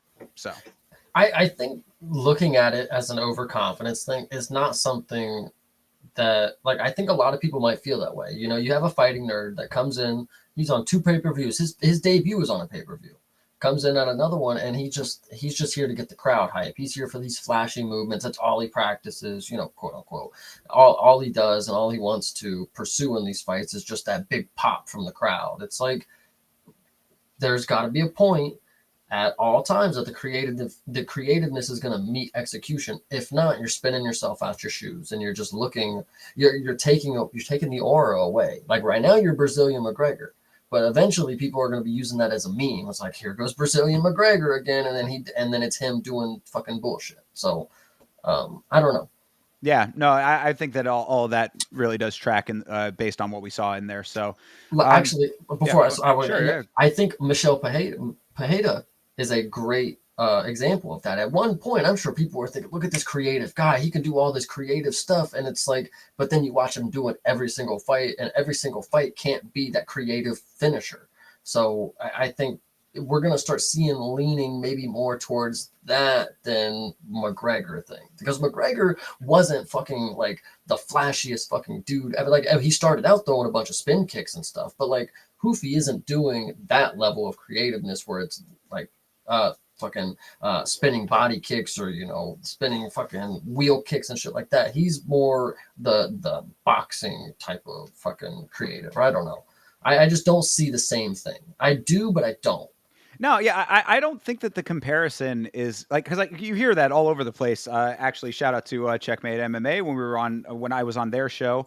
One of the co-hosts on there was saying making that comparison. They made it on the commentary, and I really think it's mostly coming from the stance more than anything else. I mean, the movement and the stance definitely are reminiscent, but as far as the actual, like, again, the bag of tricks, quote unquote, I think that there's a pretty wide gap based on what I've seen, that kind of makes them differentiatable. I mean, like, you can see the differences pretty clearly if you watch movement by movement. So Well, yeah, one person can finish somebody in fucking 13 seconds, and right, and there you go, and you're exactly right. And actually, the Michel Pereira comparison, I think, was a really good one, because in Michel Pereira's last fight, we saw a guy who was not going to let all of that happen, and then we saw what happened on the other side of that. So Hoofy just needs to be very careful that he doesn't get himself caught doing, some crazy stuff that's going to put him in a bad spot. And then also he needs to be able to keep the cardio up if he's going to be doing explosive motions as well. that's exactly the point I was going to make. When you said, look back at Michelle, it's like the same thing will happen. He's going to do all this explosive shit in the first 2-3 rounds, but you already saw Hoofy in the third round after he did all that goofy shit, and he looked pretty fucked up. Like gas tank was gone. He hands down, not really much left to offer. James was actually teeing off on him at a point. Like the defense was like completely gone too with the gas tank. So it is something to note that if he gets somebody who not only is going to wrestle, because we still haven't seen him. The second UFC fight, he's against 2 strikers, and one of them was Jamie Malarkey, who's a punching bag, not a striker. James Iron-Top, honestly, same fucking deal. But if he gets put up with a striker, and he's going to get wrestled, that third round is going to be really rough for him, let alone 2 additional ones. Like Hoofy, again, I think there's a lot to be desired, and I think we see the potential, like, Brazilian McGregor, he's on pay-per-view, like, he's got these fancy strikes, but I don't see I'm not seeing the full package yet. So we got to hope the nerds, they can keep molding and crafting, because this seems like the golden child of them right now. Like Jean Silva and Caio, like they come out here and they can finish people, and they can go 5 rounds. Well, Jean Silva, not 5 rounds, but Caio can go 5 rounds, striking his ass off until the bell. Jean Silva can just finish anybody at any weight class around him. It's like Hoofy, we're still waiting to see what the full thing is here. For sure. And I think that it is great that you concluded with that, because one other note that I have in the notes is that Joe Rogan on commentary about Mauricio said, in my opinion, this guy is the star of the camp, talking about the Fighting Nerds. And I was like, lol, sorry, Caio and Gene. The dudes that have been active and fucking crushing it. Yeah, yeah, it's just a little funny. Caio 100% is the fucking leader of the Fighting Nerds. Like come on. He's anyway. That's just funny to know. Sorry, that made right. Well, and that exactly. It was just a funny little way to cap it off. But at the end of the day, it was it was a win, and against a guy who. A win is a win, and against a guy who was a significantly larger weight, and you could tell it in the size on all metrics, really. I mean, so that there's something to be said for that as well. It's not it's one thing to get a solid win in a competitive fight over a guy who's dead even on you, but this was a little bit more of an uphill battle, and he was able to overcome that. So good for Mr. Hoofy, and good for the Fighting Nerds. 100%. All right, moving on to Viviane Araújo versus Karine Silva. What did you think about this one, Chase? I think the promotion doesn't do itself any favors when they consistently hear about women's mixed martial arts, and then they put fights like these on the main card that up until the fights we're questioning, why is this like, this is between Bo Nickel and Hoofy underneath Charles Oliveira and John Jones. It's like, who asked for this, and why do you guys want this here? And then we watch it, and it's just like just an average women's MMA fight. Like, I really do love women's MMA, but like, if they're going to be on the main card right between the prime time people that I'm going to be paying $80 for, it better be a damn good fight between two people. Listen, we'll talk about Jake and Tyson promotion earlier, but those two women in that could have been on the main card. I would have loved to see something like that. This just wasn't that. This was just two Brazilian women just fighting, striking with Well, each other. let me counter that because we did say, in uh, the Mhm.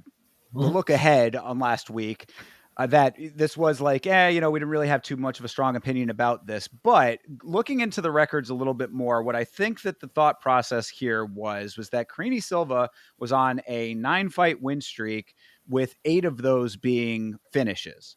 So what I think the organization was trying to do was have this be the big coming out party for Carini Silva. She goes out on a big stage, gets a really solid finish over, a decent name, decent enough name in Araujo that puts her into the conversation, especially on a card like this where she is amongst so many big names. They're trying to build up what could be a future star in her. Unfortunately, based on what we saw, that is not the case there. This is another one where there are levels, and the more veteran fighter in Araujo was able to navigate. However, watching this one, and again, we can go back. Obviously, the Oban Elliott fight, everybody had a different opinion than I did. But watching this one, I mean, I thought that Silva, like, in my opinion, I would have given her the first 2 rounds personally. I was a little bit shocked by this decision, but no, it wasn't such a blatant, black and white robbery that I'd make any kind of like stink about it. But it was just a little bit strange to me based on what I had saw. Um, so I don't. Yeah, I mean, I don't know. Yeah, this one, I mean, it was basically the same thing as the Moira fight. It's like I saw somebody who is coming off a big win streak, and they're not looking like somebody who was even on a 1 fight win streak. It's like they didn't look as impressive as I was hoping that somebody at this point in the fight card was going to be. Like I feel like it's kind of derailing the momentum when we see James fight all the way to the bell, putting his heart into it, and then I watch Carini Silva, and this is supposed to be this is supposed to be a killer right now, and she just didn't really impress me. So Well, I mean, okay. I thought that she was doing pretty well up until she gassed out tremendously. I mean, that was really the big story of this one from my perspective, was that first round was kind of a little bit of a feel out until the very, very end when Silva landed a couple of decent shots. So I think that was, in my opinion, enough to swing that round because it was such an inactive round. But still, again, not the shot out of a cannon start that you want at this high up on a card. I understand that aspect of it, but from at least the judging of it, in my opinion, those shots at the end of that round were enough to swing that in her favor. The second round, though, I will say that I was decently impressed with Silva because she was laying on some decent shots. Araujo got her down, but she ended up evading the armbar, which I thought was pretty solid on her part. And then she almost had the Darce herself there. So I was like, okay, she not only was she able to do some really nice scrambling to get out of the armbar situation, but she ended up turning it into a submission attempt of her own. I was pretty okay with all of that. I thought that was decent. Again, based on what we were theoretically being promised and what we got, I can understand the analysis. I can understand the assessment, but that would be at least my reasoning for thinking that this was not a terrible fight and that she should have probably won the fight, in my opinion, because that third round, yes, she did gas extremely. This was another example that might have been almost as bad as Mike Malott gassing out against Neil Magny. That was really one of the craziest ones that I've ever seen, of a guy who was solidly up 2 rounds and then completely shitting the bed. This, I think, is definitely smacks of that. Her laying on her back multiple times in the middle of the cage was really a bad look. And I think that actually might have been partially why she ended up losing this fight, was because the optics just were terrible for her in that third round. So if anybody gave her that second round, it was going to, or I mean, if anybody gave Araujo either of those other 2 rounds, then that third round certainly sealed the deal for it. yeah, 100%. Yeah, I don't, like you said, she gassed out, but I think even before that, I was not seeing a world beater. Yeah, no, I think that is an accurate assessment as well. And again, levels to the game. I mean, she is still younger. and still, somebody who is they're trying to bump up, or we're trying to bump up in this fight. And Ariujo's been around for a while; she's seen a lot, so able to navigate a fight a little bit better. And she I didn't. In that assessment, last note on this was that in the second round that I did say that I thought Silva looked really good. Ariujo did still end up on top at the end of that round, so nice optically there on that side of it.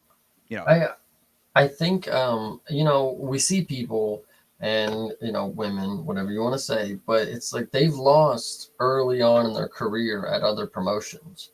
Then when they get here and they're on some crazy win streak, and then they get to some mid opponent like Aruja is not really like, again, this isn't some great opponent, but once you meet a certain, like you said, there's just levels to it. It's just you could see it coming, but hindsight is 2020. fair, yeah. So I mean, really, that's about it for this fight. I mean, it was what it was in all of the regards that we just said, and decent win for Ariujo, continuing to keep herself going. That's really all I got for it. Yeah, yeah.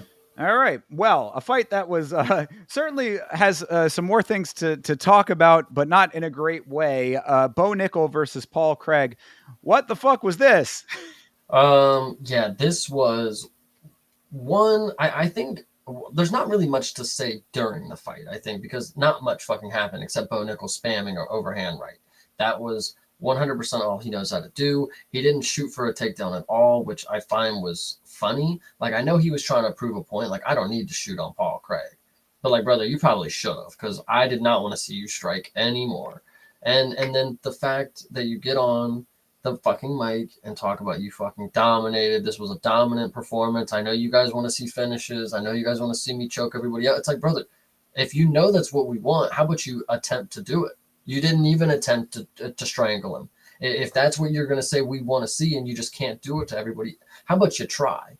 Because after the fact, also Dana in the post show, they asked him about Bo Nickel and his performance, and Dana gave like the ha ha ha, he's gonna have to do more in this promotion if he's gonna want to be a big name guy, but he's got some goals and this and that, and it's like Dana's letting us know, like, if he doesn't start not getting booed by the American crowd, then he's gonna stop fucking seeing these main card spots. I'm thinking, because that was just not good at all. And Bo Nickel also, to this point, he's got too many yes men around him. He got on there after the fucking there's a TikTok video of him, whatever, and he's talking about how everybody that he that an opinion matters to him, he asked them about the fight, and they're like, yeah, man, you fucking did it. You got that shit done great. Like, you dominated. It's like, well, you're clearly not talking to the right people, because not one person, if everybody in the crowd is booing you, and this is the home crowd, whatever you want to say, there's something wrong, Bo. They're literally saying overrated to Bo Nickel in Madison Square Garden with the president there while he's watching. You think that's a good look? I don't care what you say in the post-fight speech about what we wanted to see. I don't care what we saw in the cage. The optics. The president is hearing overrated. He doesn't understand the sport, but he's understanding that the crowd doesn't fucking like Bo Nickel. Even with your little golf swing fucking celebrate. What are you celebrating for? Did you not did you finish the fight? Who has a celebration emote after a fucking decision? Like, I actually am thinking about that now. Do people really go on? I mean, other than the hands up, do they really emote after they get a fucking decision victory before they win? Certainly not in a decision that looked like this. Yeah, that makes sense. Well, so I mean, I think that I asked what the fuck was this fight. Well, I think that the answer, at least in my interpretation of it, was that both guys had the same basic game plan. I'm not going to the ground because the other guy is a good wrestler, and on the feet, I'm going to counter strike. I want to try to catch him coming in. Thus, because both of them were basically doing the same thing, no one threw anything, and they basically danced in front of each other for 3 rounds, which was a very goofball display. Paul Craig barely threw a kick, even though he was the longer guy and at range the entire time. I was like, bro, you should be spamming these kicks. You're talking about Bo spamming the overhand. I'm like, where are these kicks from Paul Craig? He's sitting there getting pissed off about Bo not engaging. I'm like, Paul Craig, why were you not engaging? I mean, like, this is a two-way street. He's in here, all pouty faced, trying to egg him on. It's like, bro, you're in this fight just as much as he is. So, like, I thought on both sides. I mean, we're, again, a lot of the spotlight is going to be on Bo Nickel because of all the stuff that you were saying. He's essentially a hotshot guy. A lot of people have a lot of opinions about him already. So he's sort of the focal point of it. But it's a two-way street in this fight. Both these guys having a similar game plan just made this thing, again, very much of a goofy display. At one point during the watch along, Vitz King ended up falling asleep. It was during this fight. I thought that was kind of an understandable decision. And for him to say that he was whipping Paul Craig's ass, Bo Nickel, for 3 rounds, yeah, that is a laugh out loud moment for sure. So overall, it was just a bizarre display to watch. I think was really what it was. Like, if you go back on the watch along, like, since I am just doing it by myself, I'm pretty much just laughing through most of it. I'm like what is happening right now? This is a very weird interpretive dance situation we've got going on, where it almost looked like the beginning of the Kung Fu movie. I think I've made that comparison before on the show, but like, both guys just sort of like, where's my opening? When's it my time to go? It's like, we're one-on-one right now, guys. Like, one of you guys can take lead here. Nobody wanted to lead the dance. There was a moment where Bo Nickel stood there in his stance, and just like Paul Craig like danced around him, and he just like waited for him, like little jokingly stuff, things that you would do if you're like convincingly up, or if you were Nate Diaz and Tony Ferguson. Like, this is almost what I was watching, is just two dudes that just did not know what the fuck was going on in this cage, like just doing stupid shit, yelling at each other. Like, Paul Craig is just yelling in his Scottish accent. And Bo Nickel's just like, again, standing at 6 feet apart. Like, this was coronavirus shit going on here. This was bad. Fair. And yeah, and I do, Toby's making a good point here, saying that if he didn't say shit like I'd sleep Hamzat and Whitaker, we'd be saying another decent decision win from a decent prospect. I don't think so. I mean, like, I think that may be a little bit of a stretch, because this was just so ineffective of a fight. I mean, like, there really was not any major engagement. That's a big point of all of this, is that it's not even that he wasn't like doing what he needed to do to win under the circumstances. Yeah, he kind of did do that, but this still wouldn't have been a decent win regardless of all that other stuff. That other stuff certainly does not help. Yeah. So, I mean, really, I guess that's about all that I got to say about it at this point in time. I mean, it's going to be interesting to see what level they want to put Bo Nickel at next time now, based on this, because a lot of people were saying that this was a fraud check even in victory. I think Bo Nickel, which is unfortunate, I brought it up, he's got too many yes men around him. People are not giving him the advice that he needs to be as successful as he wants to be in this sport. Like, for what he's doing right now, sure, you could be the middle of the road guy all you want, but like we said, if he wants to say that he's going to beat Hamzat, brother, you would have got strangled. Like, you would have got murdered in this cage tonight. If this is what Bo Nickel showed up to Hamzat like 3 fights ago, like Hamzat, like 4, like in 2020 or whatever it was, whenever he was making his runs, probably would have killed this dude. Well, let me play devil's advocate, though, because Hamzat, would have rushed him. And there is potential there that if Paul Craig had rushed him, that we would have seen the defensive going into offensive wrestling that Bo Nickel is proficient at. So is there at least any case, again, this is a devil's advocate statement, but is there any case to be made that he could have utilized the offense coming at him to his advantage in either situation? No, I think if Bo and Hamzat got into the fight, I think Bo would expect what he expected out of Paul Craig. Like, oh, he doesn't want to wrestle with me because he knows I'm a fucking All-American. Hamzat's not going to give a shit. And he's going to wrestle Bo Nickel and rush him off the feet. And Bo Nickel's not going to have a chance to, like, he's going to sit there ready to strike and then realize Hamzat's on his legs.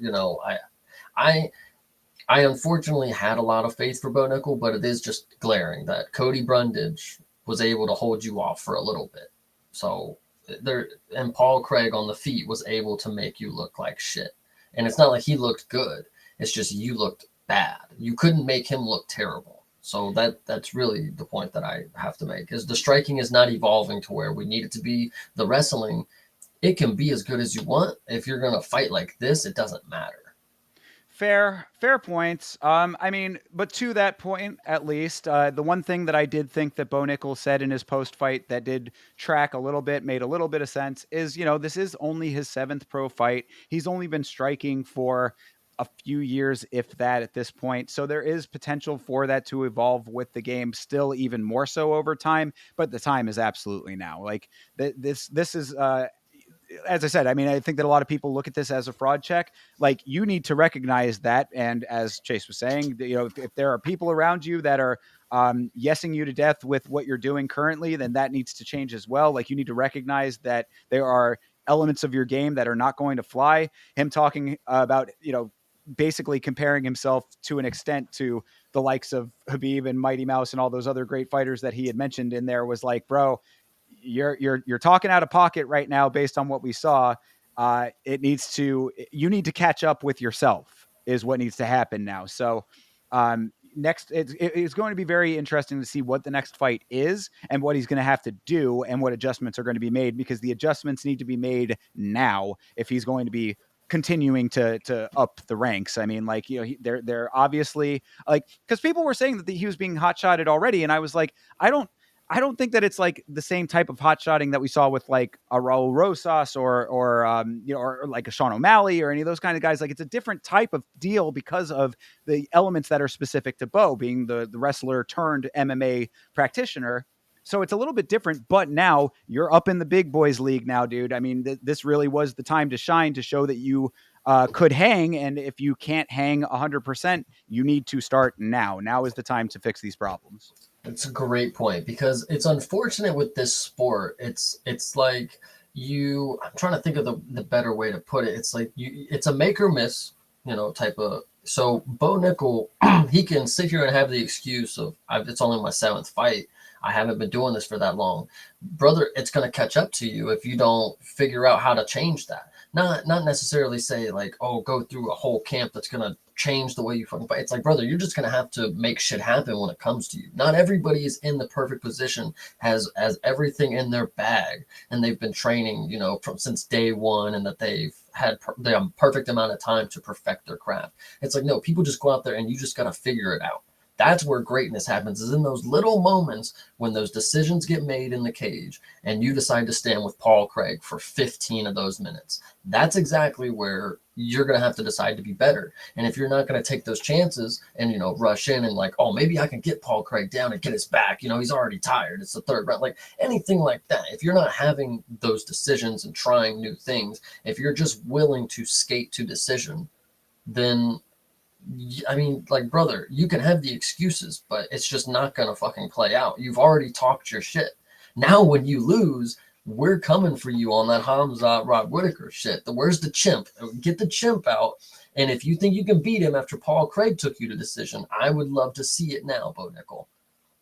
All right. I mean, well said. And I think that that's pretty much all to be said on this one. So, I mean, a victory for Bo Nickal at the end of the day, but a lot of question marks going forward for him.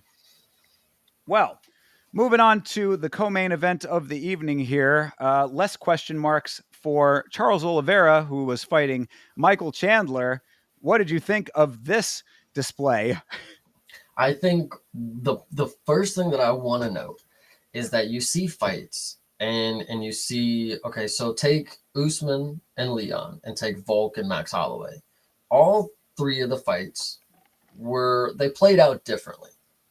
I think if you put Charles Oliveira and Michael Chandler in the cage 6 more times, every single engagement sequence that you saw in the first 2 fights, like they're going to happen again. Like this is one of the fights that is just going to be the same thing every single time. I thought it was very funny that in the first round, it was the exact same sequence. Michael Chandler gets rocked. He steps back, trips on the cage, tries to run away. Oliveira's chasing him down with hooks. And it's like, it was the same exact fight, just over a longer period of time. And that was exactly what the crowd needed, not going to lie. We needed this 5 rounds of Michael Chandler being a goofball, just so we could realize, like, man, him and McGregor might be really fucking fun to watch. Like, it might be, because this dude really just don't give a shit. He's just a fucking goofball.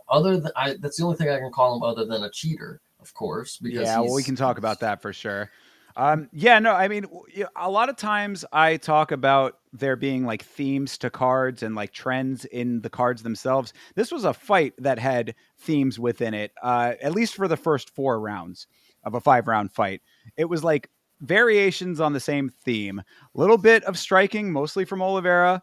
And then Mike gets taken down and Charles nearly subs him. Like that was essentially variations of that for 4 rounds. First round wasn't close to the sub, middle three were much closer.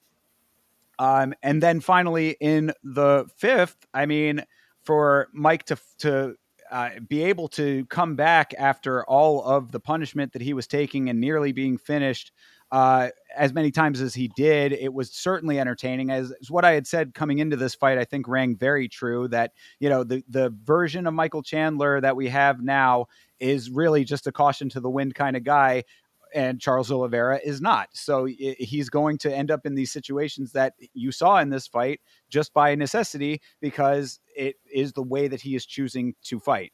Um, so it was entertaining for sure to be able to see him come back in that round, stun Oliveira a little bit there. It made it very interesting throughout 5 rounds of a kind of a crazy fight in that regard.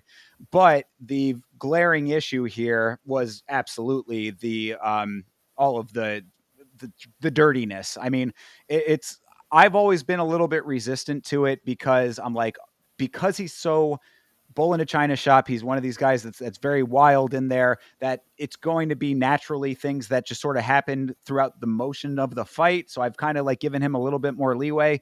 Got to stop that at this point. Like when all of those back of the head shots were landing. I mean, and fucking Keith Peterson standing there watching it. That's the thing. On the watch along, I'm sitting there. Vitz King was awake for this one.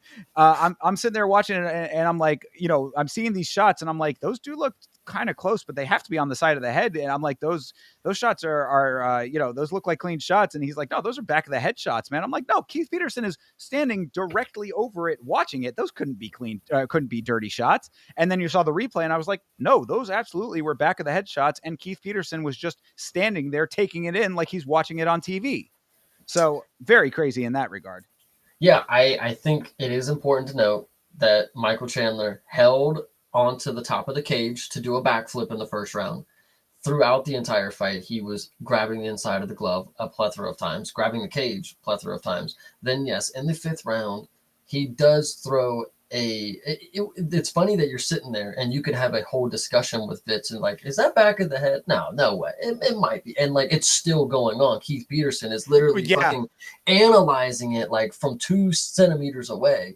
Yep. And we're watching like 45 seconds of clubbing blows to the back of the head. Like it was kind of nuts. Like I'm screaming like what is happening? Like, oh my goodness. And Michael Chandler didn't give a shit. He doesn't give a fuck. Listen, he's a fighter at heart, and I really appreciate that he's willing to bend the rules to a certain extent to try to win. But yeah, he just don't give a fuck. And I thought it was funny that slowly throughout the fight, so the first round started, second round began, and Michael Chandler, you're like noticing like, okay, he's a little more tempered. He's not going out there and just throwing it all at once. And then third, fourth round came, and you're like, oh, there he is again. He's just throwing anything he has. Like it doesn't even matter. I think DC and Rogan might have made like the point. It's like he can't help himself. Like he cannot help himself from just being balls to the wall. And at the end, with him jumping with Oliveira on the back, probably one of the craziest feats of strength that we've seen in the fucking cage. To stand up with another human on your back, and then get back up and do it again while the person is like locking your legs. Like you can't really bend, crazy. And then it was just like a buildup of Michael Chandler just, again, not giving a shit. Just do whatever the fuck takes. Like, I don't care. The crowd loves it. I don't care. There was a tweet and it was like, he thought he was in a movie at this point. It's like, he probably did, man. That crowd really did love that shit. I kind of did too. Yeah, certainly entertaining to watch, and he might not give a fuck, but that does not mean that the officiating staff should not give a fuck. That was really something. I mean, Keith Peterson has had a couple of questionable ones over the years. I mean, he's starting to rack up a couple more. That one was pretty goddamn blatant. I mean, there was he had money for sure. He had money on Chandler. Either that or beer and cigarettes in the system. But I remember during Ian Gary and Neil Magny, I think it was that fight, that there was a time when one of the two of them, I think it was Ian Gary, had his hand over the top of the cage for an extended period of time, to the point where because what made me think of that was when you said I was having the entire conversation with Vitzking. It was that situation as well, where I'm like sitting there, like it made me question if I knew what the rules were, because we're sitting there watching it for so long. It's like, are you going to say anything about this? This was absolutely echoing of that. Like Keith Peterson is starting to really rack up a couple of bad looks in the cage as far as officiating goes. So, I mean, I know how insanely difficult of a job and how thankless of a job it is to be a referee like that. I don't take any of those elements away. However, you got to be able to do your fucking job. And I don't care how loud the crowd is, and I don't care what the elements of the fights are. Like that, if you are seeing blatantly illegal shots, there were people that were calling for the disqualification. I'm like, well, I mean, if you let 10 of them happen in a row, 10 plus, however many it actually ended up being, then yeah, I guess you could, but like you should stop that before it starts. I mean, I don't even remember him even warning about it. It might have just been too loud, but regardless, it was just a very bad look from the officiating side when it came to that. Other than that, when it came to the fight, certainly entertaining, and made it very hilarious that Michael Chandler had the fucking stones to continue to call out Connor thereafter in his post-fight interview. That's what I was going to bring up next. Is like I think it is very impressive, and I think it does show that Michael Chandler is not just another person calling out Conor McGregor. He actually was able to secure a date with Conor McGregor. It didn't come to fruition, but it it very well may. A second Conor call out is pretty insane work, but we all kind of knew it was coming. Like after that, it was kind of funny. Like we were all like sitting there, like he's gonna fucking call out McGregor again, isn't he? And he did it, and it was fun. I think Michael Chandler knows how to captivate a crowd. I think that's really what it comes down to. He can lose as many as you want, but people are gonna want to watch him lose. For sure. And that was the same basic point that I had for that as well. Is it's like, what did you expect him to do, or what was he supposed to do at that point? I mean, he literally gave over a year, if not 2 years, pushing 2 years of his life waiting for that fight. To come back into a fight like this, show that he's still entertaining, but lose. I mean, all of the elements were there for him to do that. He's been chasing it. He's been wanting it. To throw it away at that point would have been not it would have been out of character, and it wouldn't have been the right thing to do, all things considered. So I'm not even really mad at it, but it is still crazy work for sure. Yeah, it was definitely a good win by Charles, though. I really appreciate that he did come out and convincingly win. No questions left unanswered. Again, like I said, this fight would have played out the same way if you did it 100 times, which is unfortunate to say because Charles should be subbing Michael Chandler. I don't know why Dustin Poirier can, but Charles can be on his back for a lifetime and never get it. It doesn't add up. Well, and I did want to ask you now then, based on that and everything that we saw here, because the conversation, at least on commentary, was that, oh, this should be the conversation about Oliveira getting another shot. And I'm like, well, he did get the win, of course, but he wasn't able to submit Arman. I mean, not able to submit Michael Chandler either. Couldn't knock out either of those guys. Where does this now place him in reality? You know what I mean? Like I think that the landscape is evolving. He's certainly keeping himself in that conversation, but I don't know if it's warranting him jumping the line in any significant way. Yeah, I mean, it's unfortunate to bring up the facts that the last two people that he beat, one being Michael Chandler off 2 years layoff, the other being Dariush, who is ancient. So, like, you again, favorable matchups in this sport, they happen very often, especially towards the top sometimes. And maybe we'll see Charles versus Dan Hooker or something, but before we see one of them fight for the belt again. I don't know. I really don't know. It is very interesting. Didn't one of them call out for the BMF? Was it Michael Chandler? Michael Maybe. Chandler did, yeah. Okay, so maybe something's available. Like Max Holloway versus Michael Chandler. That might be kind of cool. Yeah, yeah. I mean, I wouldn't be mad at that necessarily. Yeah, again for the BMF, like people are talking about the merits of keeping the BMF around now after the Ilya fight, even though it wasn't up for grabs in that fight. They're just the dynamics changed a little bit for Max because of that. But the whole idea of the BMF belt is to have exactly that type of fight, to have balls to the wall, all action, all gas, no brakes kind of shit. So yeah, Michael Chandler going for BMF doesn't bother me. Yeah, I once I said Hooker and Charles. I think that might be a good play next because that should be a good a good 5 round test for Oliveira. This was obviously a decent showing for him. Like I think this is actually the first time he's been outside 3, by the way. Yes, Um, that this is his first time going to fifth round. Yeah, so or yeah, this was going past 3. You're correct. so this was a good performance, although it was very one-sided. I think Dan Hooker might be able to put up a more stylistic matchup that would lend for a more exhilarating 5 rounds if it makes it there. Um, and I think that would be nice next, especially since Arman and Islam are definitely going for the belt. But Sure. Yeah. All right. Well, I guess we will wait and see. and facts to Rick Allen, it is a step back for Dan Hooker, but or not Dan Hooker, but for Charles Oliveira, it is a step back to fight Dan Hooker. But like I said, the belt it's already occupied for Arman and Islam, and they don't even know when that's going to happen yet. People are saying sometime early next year, but we don't fucking know. So Right. Yeah. Yeah. A lot of shakeups still need to happen. Fights are in the way.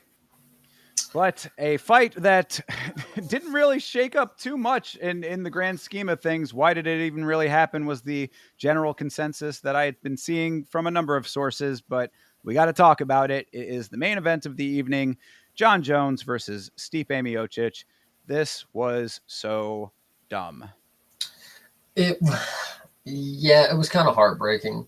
Um, just watch it because for context, the night before, all of the world was watching a 60-year-old man get beat up. And we'll talk about that for sure. And then we get to this fight, and you see that the difference between a 40-year-old and a 60-year-old, well, they both got beat up very good. And I don't know, Stipe just, like I said, I didn't see. I'm trying to make the comparison that into words. It's like, from 60, right? He looked a certain way. And then you have 40 that's just a few years out from the sport, and he looked a certain way. I don't know, man. Stipe, shout out to you for having a lot of heart, but you took an ass beating really, really quick into this fight. And Jon Jones, I mean, he's the GOAT. I mean, that's really what it is. Yeah, I certainly said it on the watch along that you cannot deny the skill of Jon Jones. That you can talk about a million other things with Jon. The skill you cannot deny, of course. To break it down just a little bit, I mean, it was pretty well one-sided for most of it. I think that Stipe came back slightly in the second round. First round was all Jon. I mean, Stipe got tripped so easily. That was ridiculous. was like, oh I want to god. cut you off and talk about that Sure, because yeah, you yeah. brought it up. That trip, like, it made me see that, like, Jon Jones is the prime example of age, athleticism. Maybe it's not there, but the technique will always be there. If he can flip a dude who's 30 pounds heavier than him just on a whim, just like with a leg sweep, it's like he knows what he's just in tune with every little intricacy that he's doing. Yeah. So continue. Absolutely. Another person that locks into the flow state very early and effectively for sure, Jon Jones.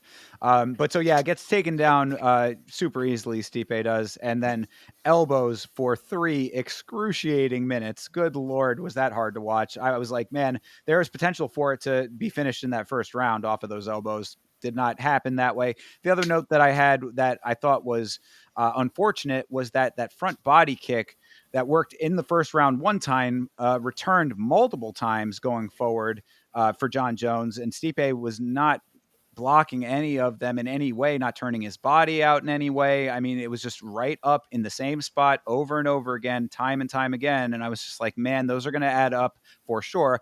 The shot that ended up finally dropping him was not the same shot, but you soften the midsection and up enough.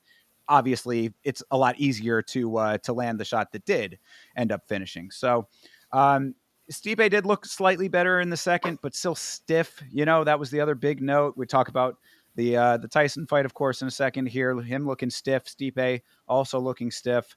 And by that third round, Stipe was just spent. John was eating him alive. Then ultimately the spinning kick to the, not to the liver side, to the spleen side, probably broke a rib or something like that. Oh, Stipe, they actually just posted it. Let me actually get it for you while you finish. yeah, sure. So just to finish, yeah, it was there was definitely damage to that side enough to drop him, even if it didn't hit the liver, but because of course those liver shots are so devastating and debilitating within the moment. Stipe was able to get himself back up. He was fine after all was said and done, but it was hard to watch, and this was the point that will be made about the Tyson fight is one that can be made here. I think that this was a lot of wishful thinking for people like myself, who really would have liked to have seen the greatest upset in the history of this sport in Stipe being able to pull out the victory. But the thing that was supposed to happen and most likely to happen ended up happening. So Stipe suffered from rib fracture and a kidney and spleen laceration. There you go. So that And makes perfect sense. yeah, and I think it was kind of funny that John Jones gets on the mic and he's like, "Yep, I knew it was over. I hit him right in the liver." And Joe Rogan's like, "It's actually it was the other side." Yeah, So yeah. it's funny. Joe had to correct him on that, so that was really funny. Also to note is that John Jones effectively used the Donald Trump emote. Bo Nickel, learn. You do it after a finish, brother. You do it after a finish, dude. And I think it's crazy that one, that this fight was made, and two, that Stipe, God, man, the fact that you got off the couch to take this payday, I respect it because you're a fucking G. So I take all them elbows and really not give a fuck. There's been plenty of pictures of him on the bottom, and like you can just see his face, like he's just there. Like he don't really care that elbows are just fucking mashing his face to butter.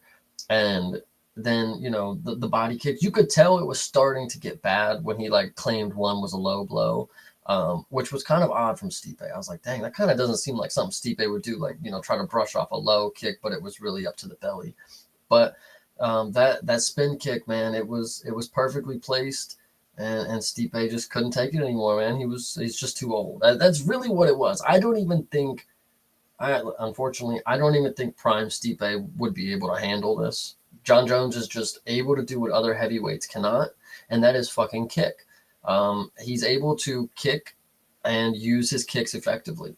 Not only was the teep and the spin kick, if you notice how the first takedown in the first round was set up, is he went for his infamous side kick to the knee, and he completely whiffed. But he realized, oh, I'm behind Stipe now, and then just fucking flipped him. Like it was just a instant. I know I'm 3 steps ahead of you. There's no other heavyweight that is going to realize John Jones just took a step behind me before he trips me. I mean, that's evidently what's going to happen, other than Tom Aspinall, but we'll see. Ciryl Gane is one of those dudes where I think he's not going to realize quick enough that there's 3 things happening. Ciryl Gane, I may throw a punch, but at that point, John is whiffing. He's already got his hands around me, and I'm being tripped. Like, you could throw any of the name out there. Sergey Spivak, fucking Tybura, Sergey Pavlovich, fucking Mick Parkin, Jailton Almeida, Derek Lewis, any of these people, you can even bring them up from, he's talking about Jamal Hill and Alex. It's like you bring those dudes up from a weight class below, they're still not going to have those little details that you need. And not just little detail, like, oh, make sure you got your hands. It's like, brother, you have to trip, grip, grab, drag, like you got to do all this shit in one motion. John Jones, he's just been doing it too long. It's definitely all of that, and it goes back to the point I made earlier that John Jones, especially at heavyweight, is a full-on, well-rounded mixed martial artist, and a lot of these other guys just are not. So, this is what you get when you have a guy who is exactly as Chase just outlined, a dude who is 3 steps ahead and effective with all 3 of those steps. It's legitimately an insurmountable task for everyone basically, and that's just what we're dealing with. So the conclusion that we got was the conclusion that was unfortunately inevitable. And I actually want to bring up the point is what I was thinking was very likely coming up towards the fight. Like in fairy tale fashion, I was thinking like Stipe maybe has a chance. And it sucks that the only way that I saw that possible is John Jones re-injuring himself trying to wrestle. I saw you Fortune, floating that. Fortunately, John Jones didn't even initiate. Like, he did the trip or whatever, but he didn't initiate by like shooting for a double or trying to get a trip after the initial slip and trip thing from Stipe. He didn't really try. He knew he didn't need to.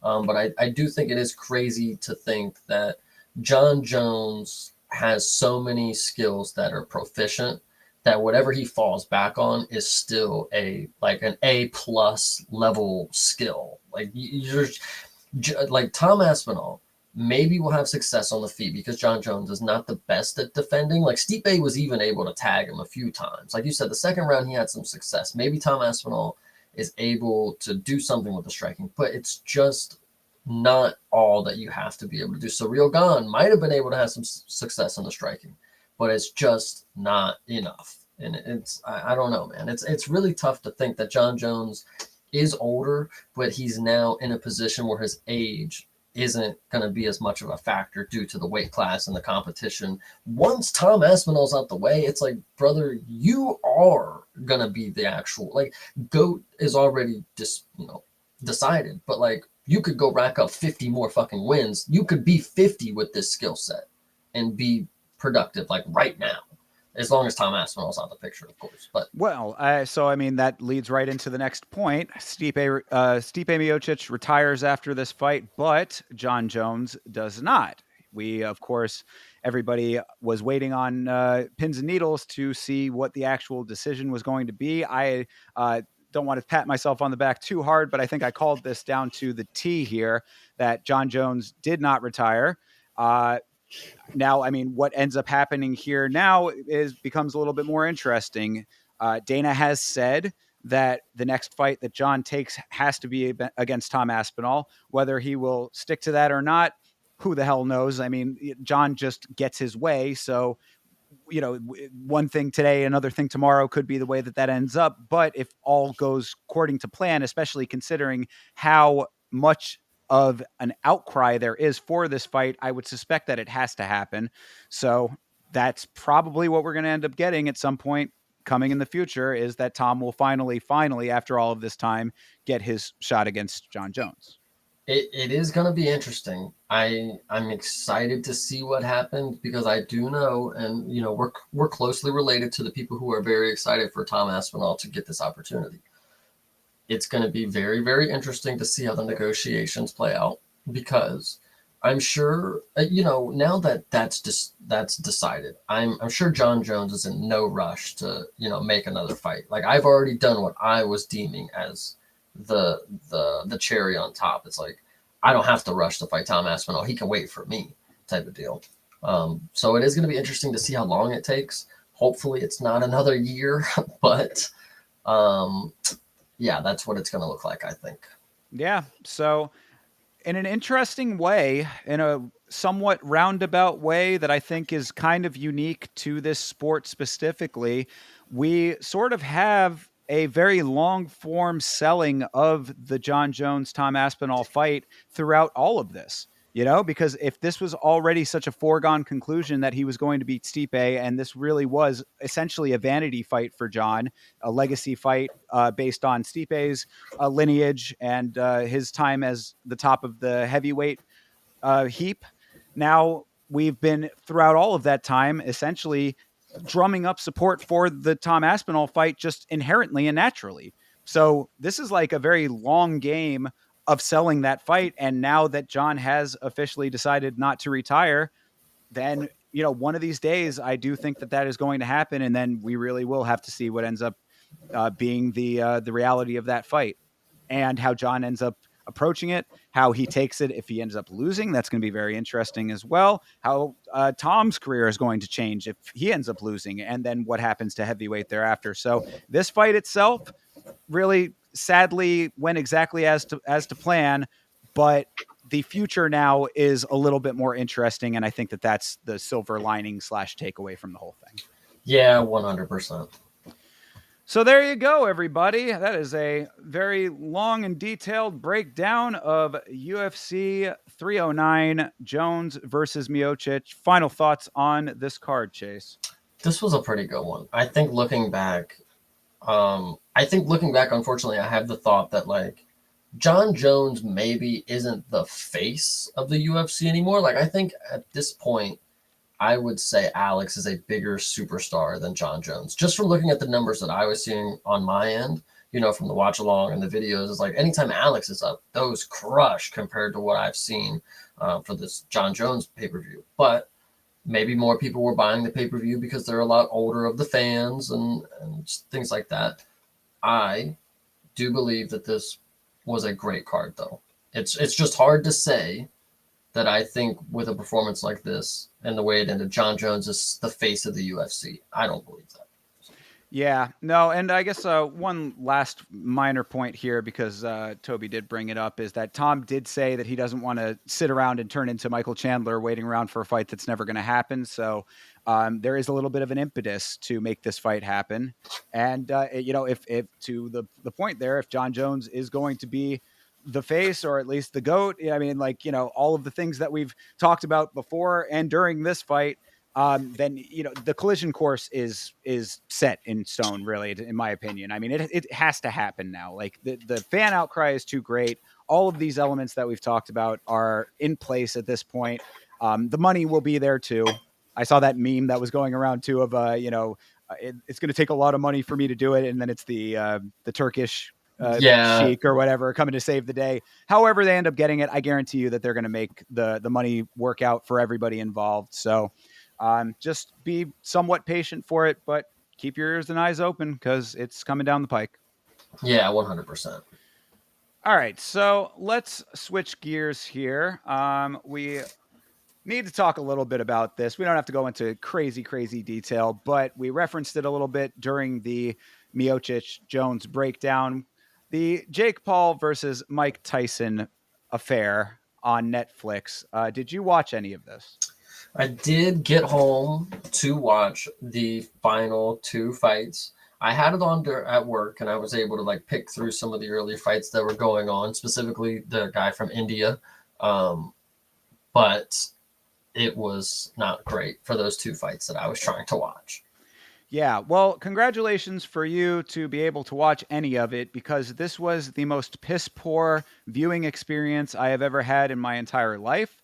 I was not able to have a consistent stream for more than, I would say, maybe 30 minutes at a pop, if that. I had signed up for Netflix specifically to watch this fight. I got everything in place. I'm in a location that has really solid internet. We were having to back out, go back into the app, get in the loading screen at several times. The quality would drop down. Netflix was not capable of handling the amount of bandwidth that was needed for this, and it was an absolutely god awful experience. If you go back and watch that VOD, it's like a little time capsule of just how bad it was. And there's really nothing to say positive about that part of it. I went back and canceled my subscription and put the link to the VOD in the reason box because it was just absolutely atrocious. So that's one element of it. But as far as the fights themselves go, that they were also somewhat shit showy. I mean, there was one that was pretty decent on the undercard. I forget who the fighters were, but it was pretty competitive fight that I thought was pretty good, and it gave me some hope for what was going on thereafter. I was like, okay, this could actually be somewhat decent, even if the main event doesn't turn out to be decent. Some of this undercard's going to be going well, and then the Amanda Serrano versus Katie Taylor fight. I mean, it was absolutely baffling how Katie Taylor was able to eke out a victory when she not only had a point deduction, not only was outstruck, and was leading with her head the entire fight, even after the point deduction. So Yeah. that was awful. And then, of course, the main event fight was just exactly what everybody has already been thinking was going to happen. And again, more wishful thinking here that this was going to go any differently. But Jake Paul has just cultivated this model that works for him time and time again. And I think that the meme that I actually created and I thought was a really, really good one that I wish had gotten proliferated a little bit more was that Jake Paul is Lucy with the football to Charlie Brown at this point. Everybody thinking maybe this is going to be the time that he gets knocked out. Football just gets yanked out yet again. I think I think also is maybe I'm not understanding just how serious that this was to people. Like, so Dana in the post show, they talked about the Mike Tyson thing, and he said that he was talking with Mike Tyson, and that Mike Tyson was very confident that Jake Paul wasn't gonna, do anything to him. And I'm thinking like, I thought this was a show for I thought Mike Tyson was in on this. Like, I thought they were going to have like a little fun boxing match. I didn't think Mike Tyson was going in here like, oh, he's not going to be able to hit me at all. Like, come on. Like, what are you talking about? This was a 60-year-old man.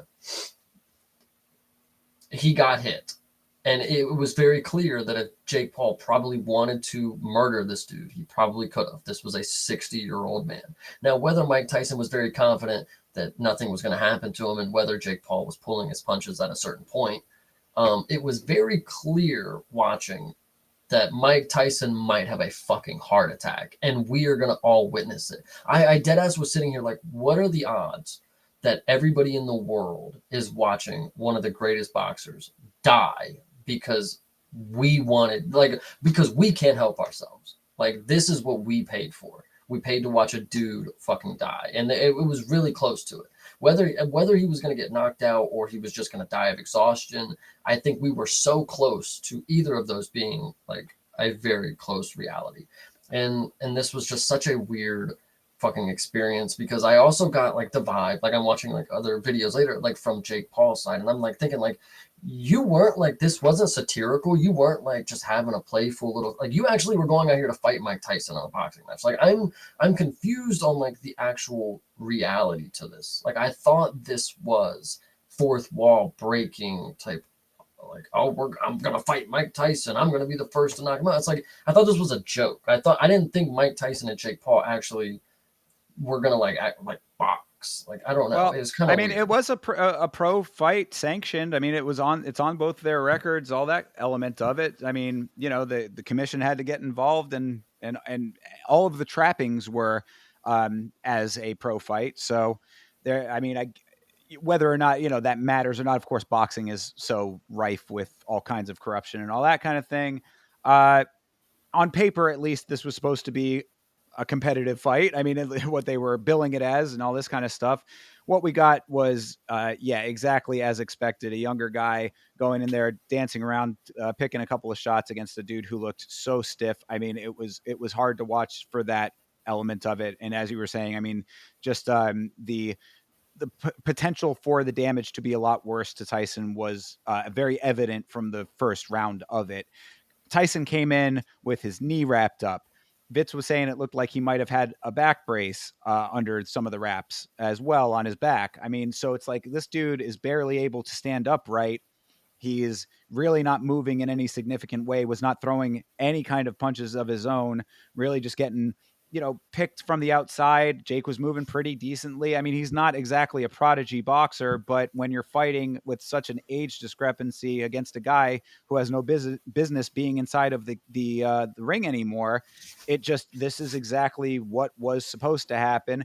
And Jake Paul, again, like what I'd said on the watch along, or I said it on the 309 watch along after the fact, saying that Jake Paul has cultivated a system that works for him, and everybody is buying into just because they don't like him. So if I have to go to UFC Tampa now and watch Colby Covington go get his ass kicked by Joaquin Buckley because Colby Covington has a character that works to an extent, or worked for him to an extent, but he's not winning his fights anymore. It's a little bit of a different scenario there.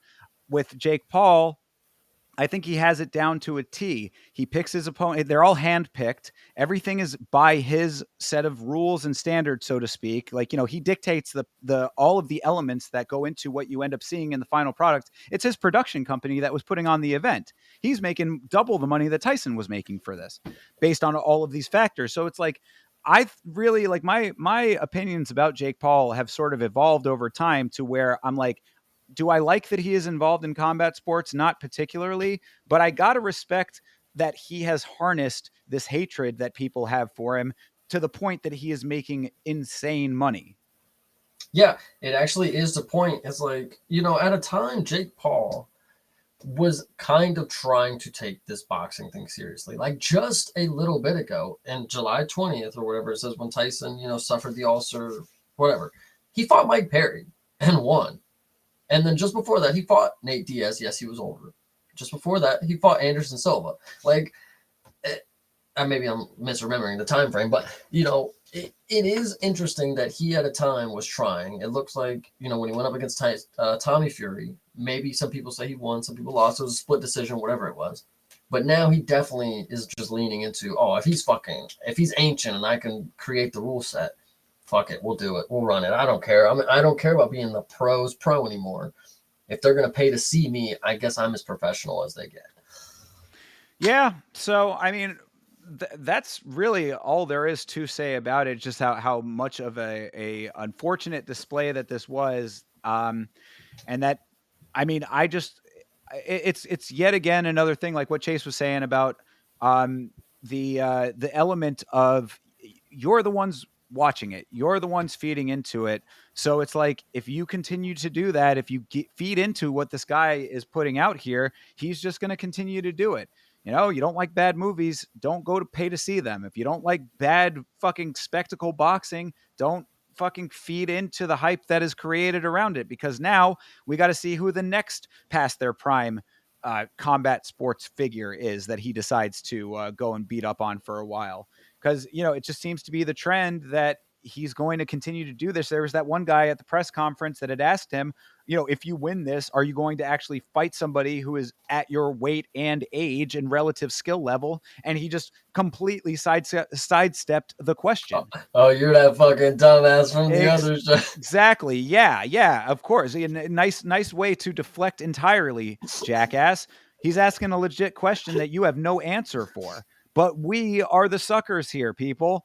So, I mean, I just want to make that clear that, like, if you don't like what is happening here, then do not feed the troll, because he is now the ultimate troll plus $40 million. No, So I think it's also to the point is like this is perfect marketing because, like you said, we're the ones feeding into it. But what Dana was making the point on at the post show is like, you guys don't fucking complain. You got a quote unquote free show. Everybody has Netflix. You just got a boxing promotion that you didn't have to pay for, and it was on Netflix, and you got to just sit back and enjoy. So enjoy what you get, and it's probably going to happen again. And this is the perfect place for it to happen. It's going to be able to be shoved down your throat. Like, I can't tell you how many people left work, how many customers that I saw that day talking about Mike Tyson and Jake Paul.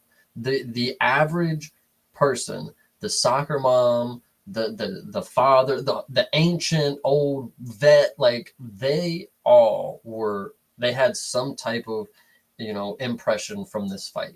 They went home to watch this. Whether they made it to the fucking main event and stayed up, I don't fucking know, but they at least clicked it once, and that's all Netflix needed to know. Is like, people are going to watch this, we can give them more money next time. Because whether the production was what we needed to be, or whether all the other factors on the outside, it's like, this is a profit. We are going to make money here as long as we just keep pumping this kid Jake Paul full of money.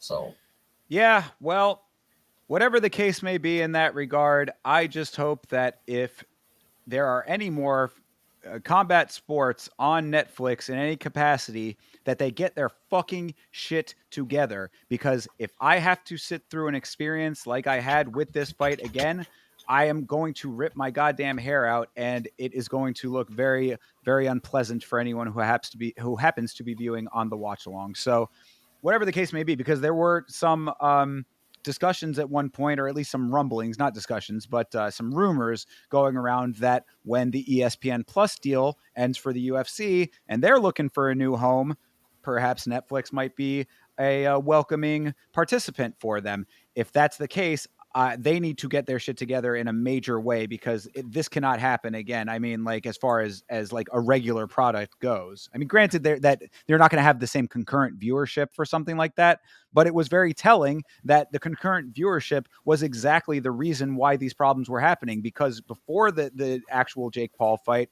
and immediately after the Jake Paul fight, the fight itself I'm talking about, the stream problems suddenly dissipated. You know, for the first like maybe hour or so of the broadcast, we were able to watch along pretty okay. After the fight had ended, we were back to being okay. So it was really a bandwidth issue, at least for us. Some people had different experiences than others, but either way, like, they need to get their infrastructure fucking taken care of, because this is, I mean, it was absolutely atrocious. It's the only way to put it. Yeah, I 100% agree. I also wanted to ask you if you've noticed. So Netflix actually put out a new show. The only reason I bring it up is because it is related to the UFC. It's called The Cage. I've heard about this. Yes, It's a drama series that just came out, and I believe if I'm looking at the cast right, this is probably what Surreal Gone was filming. In the times that he was not fighting, he is listed on the cast, of course. George St. Pierre is on it. Morgan Cherie. These are all French. Canadian French, I guess, George St. Pierre, whatever you want to say. And it is also a French production company who is making it. I don't know the relation between UFC and this company. I was trying to find it real quick to see if they're in some way relation. But interesting show that I think we should probably see what's up about one day. Yeah, I can dig that. I mean, it would. John Jones is in it too, actually, I think. Right. That's I was going to make that point. Yeah, I had heard about John Jones being on it. I would have been happy to keep my Netflix subscription. You know, I would have. I like stuff on Netflix. There are shows that I would have wanted. I like Squid Game. Fucking little YAMMA cat has this little Squid Game freaking toy thing with all the little Squid Game icons on it. I like Netflix just fine. Don't make me cancel my motherfucking subscription because you can't handle the event that you promised me. But that being said, yes, I would like to watch this Cage show, and it's unfortunate that I no longer have the subscription. Maybe I'll be able to binge it before the window of time that I have left on it expires. But anyway. Yeah, so I don't know. Yeah, Netflix, I definitely was experiencing the same things with the stream. Mine was turning potato at times. It was freezing. Audio was going out. It was unfortunately lackluster, but it was the first live promotion that Netflix had going. So, take what you can get. It'll be better next time, you can assume. I hope. I did think it was kind of telling that at times I switched over to some less than legitimate streams just to see if I could catch anything on there, and they were having problems. Yeah. So amazing. The entire world having different versions of shit shown to them. Apparently Europe did pretty okay, and Australia. So some of the non-US territories got it a little bit better. Their internet's a little bit better in general over there, from what I understand. So congratulations if you got a nice clean feed of it, but the majority of the world, or at least the United States, I guess, did not. So yeah, fix your shit, Netflix, because you cannot pirate something that you paid for. So I feel no shame about that. But even the pirates were having a hard time with it. Right. So, anyway, I guess that's all we got to say about that one. We're going pretty long. Do you want to take a quick look at Macau? Oh, yeah, we can look at it. Yeah, let's take a quick look at it. Why not? All right. Let's. Because there is something that I want to note that is very interesting off rip. Sure. All right. Well, then this is how we will, of course, close out the broadcast here for us, taking a quick look at UFC Fight Night, Yan versus Figueiredo, taking place in Macau over there in Asia. This is an early card for us Americans, but what did you want to note? That Peter Yan is a minus 320. That is crazy. This is like almost as much of a coin flip as I thought a coin flip could get. Like, this is two dudes that when I look at Peter Yan, I think, he's on his way, making some good wins and a comeback after, whether you want to believe that it was a little scandalous how he didn't get the belt back or whatever. He honestly, I think he believes that. He said some stuff in interviews about Dana screwing him over before, stuff like that. Mm-hmm. but he is looking very crisp at where he's at right now. And I think he's one of these dudes that you can put him in a 5-round fight and he's going to figure it out. But when I look at across the cage at Figgy, this is a dude who has gotten championship status somewhere else. He is getting a little older, but he's got the experience that matters. He's going up a weight class, which he's very more natural at. And I think he's just adopted the style of Peter Yan. I think Figgy right now fights more like Peter Yan than Peter Yan has been fighting. Like Figgy is just the Terminator right now. And I swear he's just like, look, knocking Cheeto down is one thing, but being a flyweight and doing it is something completely different. For sure. And he's got great wrestling. The grappling is just always going to be there. That's look, body weight technicalities. Like it's just something that's never going to go away. You're always going to know how to grapple once you figure it out and you've mastered it. Figgy's going to be able, like, I don't know. I just really think this is so disrespectful. Plus 250 for a champion. For like, no, that's ridiculous. Yeah, I mean, that's a great dog, though, man. I mean, you got to be fucking adding up a couple parlays with Figueiredo on it with that kind of money. I mean, that or at the very, very least, throw a nice hefty straight on that one because Yeah. That's crazy. That's not. I mean, yeah, you're right. I mean, this really probably should be a pick 'em. Yeah, I mean, I think that it's a good fight and certainly one that it has a lot riding on it for both guys. Jan has had such a wild kind of navigational road with all of the elements that he has in his career. Of course, we kind of touched on with all of the Aljamain Sterling stuff, and then thereafter, of course, Sean O'Malley. I mean, the very close fight there. Like, there's a lot. His story is just this winding road of a lot of weirdness that he really should be course correcting with. This fight would be a really nice course correction for him because of the status that Figueiredo commands based on the elements that you just outlined. So a lot riding on it for him. And of course, for Figueiredo, it's the exact other side of it. He's been tearing through guys. His story is being written in a much more succinct and forceful way, I would say. I mean, he's looking great in every one of his fights at this weight class, and coming through really beelining for a title shot based on how he's performing. So this fight right here is kind of a make or break for both these guys in different ways. So I really like this fight. Yeah, no, seriously. This is for a main event. Like, gosh, this is one of the ones for a non-pay-per-view main event. Like, it doesn't get better than this. I'm not gonna lie. These are really fucking good. Yeah, absolutely. I agree. So who are you going for? I think I am going to go for Figgy, guys. I really do. I think, when you look back, okay, let's see. Okay, he got the TKO. What was that? Doctor stoppage? Versus against Moreno? Yeah, Doctor stoppage TKO. Oh, yeah.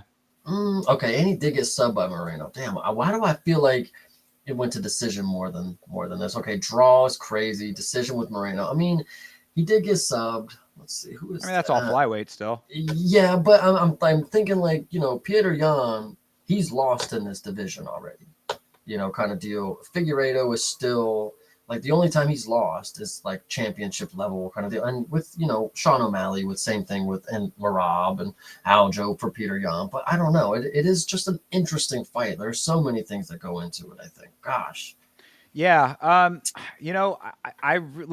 think the issue for me when it comes to picking who I think is going to win the fight is really coming down to what version of Piotr Yan shows up for this fight. Like, I mean, and that's kind of wild to say, because you're like, oh, well, I mean, he always shows up. And it's like, you're right. He does always show up. But it's like he now has to tailor his style to what Figueiredo is going to be bringing, and that's what concerns me. So it's not necessarily what version of him shows up; it's what he's going to be encountering and how he responds to it. And that I think is I think that this is the type of fight that he hasn't necessarily encountered like as often in the UFC. I mean, this is a extremely well-rounded fighter in Figueiredo. Like, I mean, like Figueiredo is the type of dude that it's like, if one thing is not working for him, he can easily take it to another, level change, go somewhere else. He'll take it to a different territory if he's not liking what he's standing on currently. So yeah, I think that just off of versatility alone, I think that I might be going for Figueiredo as well. But if we see vintage Piotr Yan, who is going to go out there and like, I guess this is another element to note is that Petr Yan is a slow starter. So I was going to say if he gets off the blocks quickly, then he might be able to navigate the fight a little bit better than if he didn't. But he never really does get off the blocks quickly, so that's another element to add. I mean, this is a 5-round fight, so it's not as important to get out the gate as quickly, but still, like, I guess all what I'm trying to get at with all of this is that, like, if he is able to fight his own fight and not Figueiredo's fight in vintage form, then yes, Petr Yan still has a chance to win this one. Certainly, he's got a very good chance of winning this one. Obviously, he's a minus 320 favorite in it. But I just think that Figueiredo has a very good knack at making the fight that he wants to fight happen. I mean, the Cody Garbrandt fight is a perfect example of it.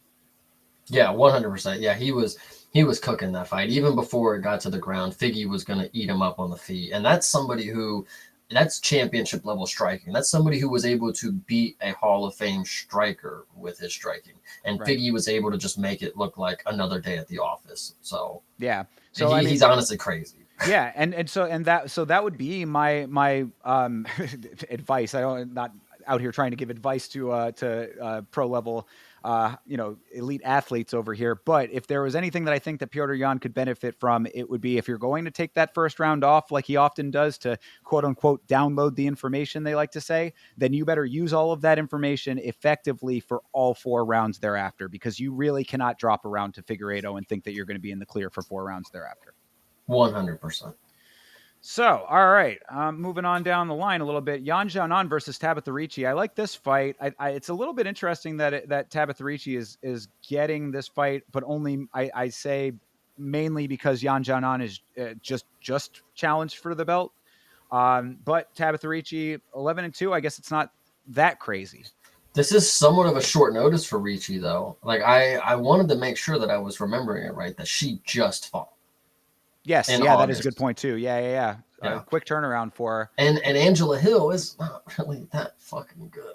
Right. Well, and that's what I'm saying. I mean, like the depth of competition for Tabitha Ricci is it's good, not great, I would say. I unfortunately don't hope we see a situation like Steve Erceg where they go up to the belt, they get a very close competition, they come back down, and then they get handled, and then we're like, well, fuck, like that was somebody who was supposed to be like the dark horse. Now that was literally what I was just going to say.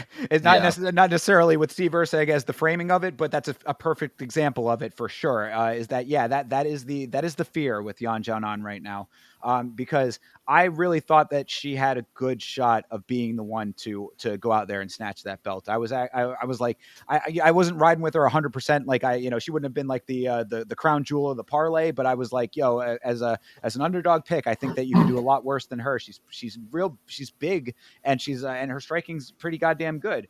I think that this is going to be a lot different of a fight for her. This is going to be a lot more striking heavy. So I think she will have a lot of opportunities to let her hands go.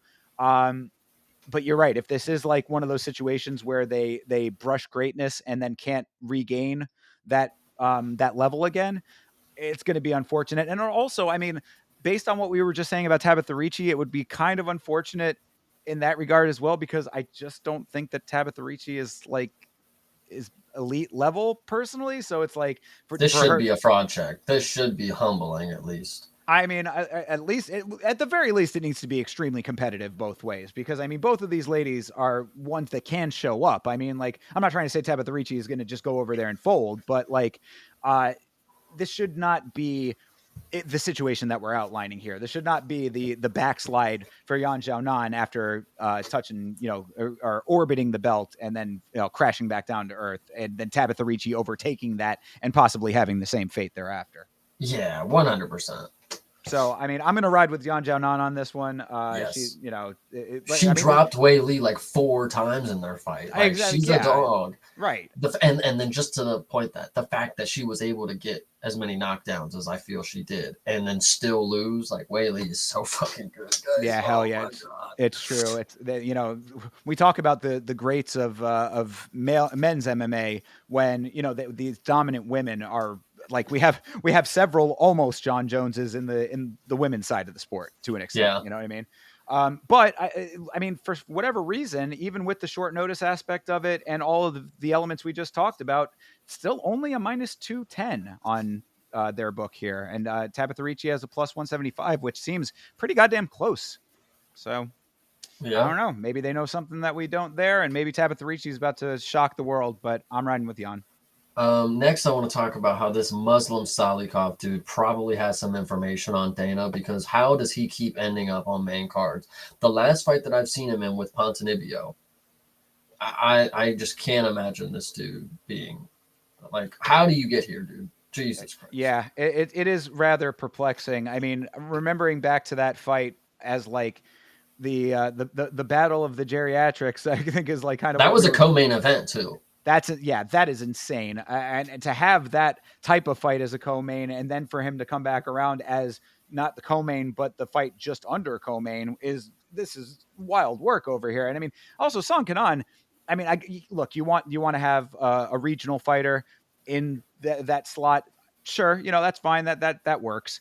I still would think that Song Kanan could have gone up against somebody different, better, perhaps. But all of that being said, Salikov did win that fight that we were talking about. So, and he is coming out the favorite here at 40 years old. It's just crazy. I mean. Yeah. So, I mean, in this one, Song has had a little bit of a rocky go of it himself lately. So there is potential for Salikov to essentially do what he did against Ponzinibbio, which is basically just be slightly better. You know what I mean? Like, that's really all he had to do in that fight, was just be a little bit better, which was still not great, but that's just the level of fight that they were in. I want to believe that Song can take this fight. I want to believe it. It's just absolutely baffling to me that a dude like Salikov can make a co-main event, not in the Apex, mind you. I'm looking at it right now. This was in Denver, Colorado, and now Right. we go to China, and now here he is again on the main card. It's like, Salikov, you are not good. How do you must have a really good agent. That's really all it is. Well, I mean, he's one of those It's probably characters. Ali too, but Yeah. He's one of those characters in the video game that you see over and over again. You turn a corner and you're like, "Damn, I'm fighting this guy again." yeah. But really, I think that at plus 150, it's still close enough. I would think that this is also a good dog, but Song Kanan really needs to win this fight as well, because, as I said, he has been kind of shaky lately. So he needs to course correct if he wants to stick around.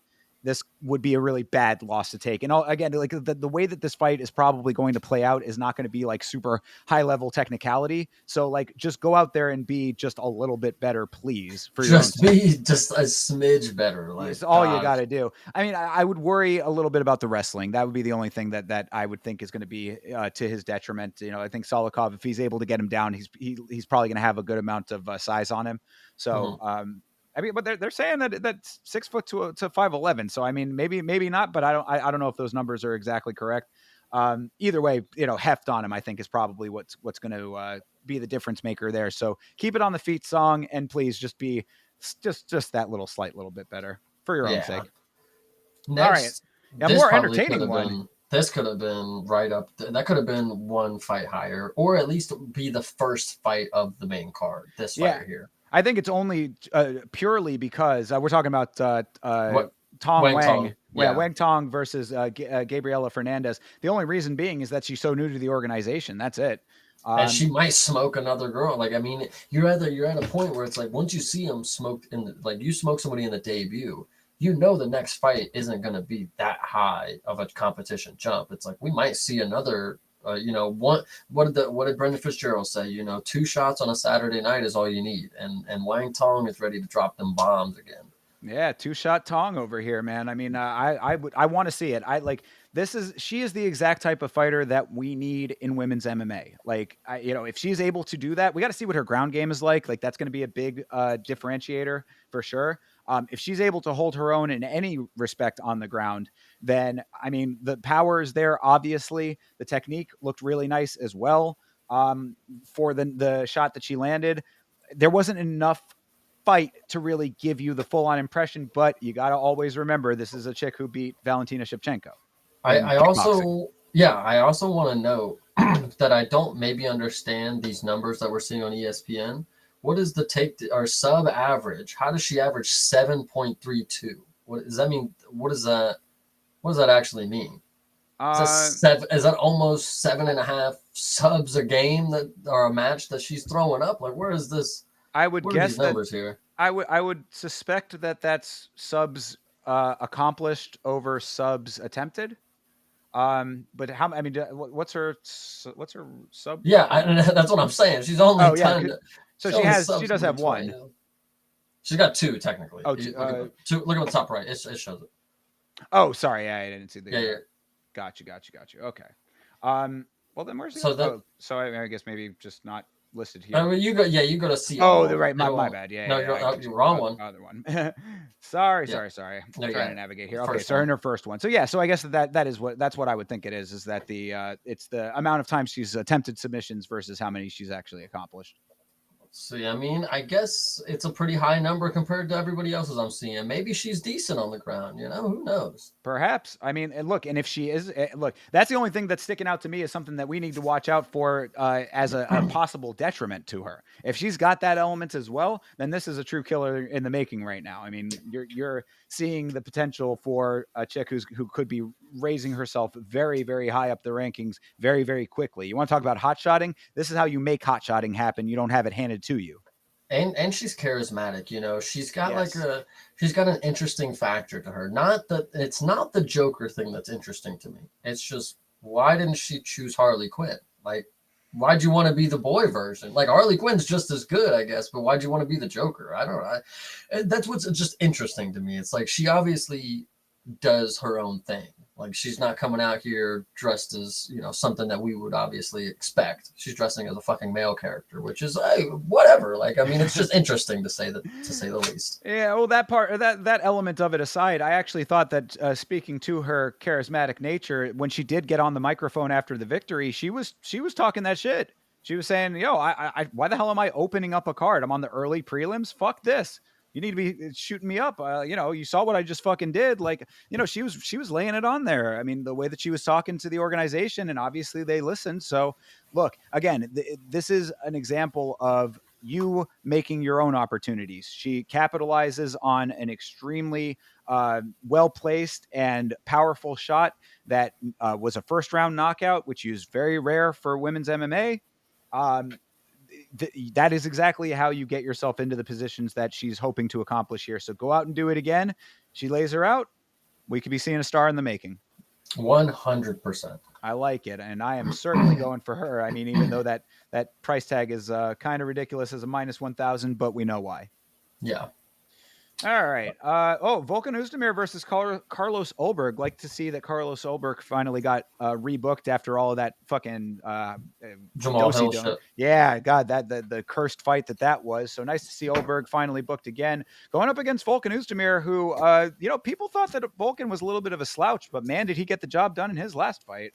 I can understand why people thought he was kind of a slouch. Actually, he subbed Gushkov. That's actually crazy that he's submitting people. I didn't know that Oezdemir was.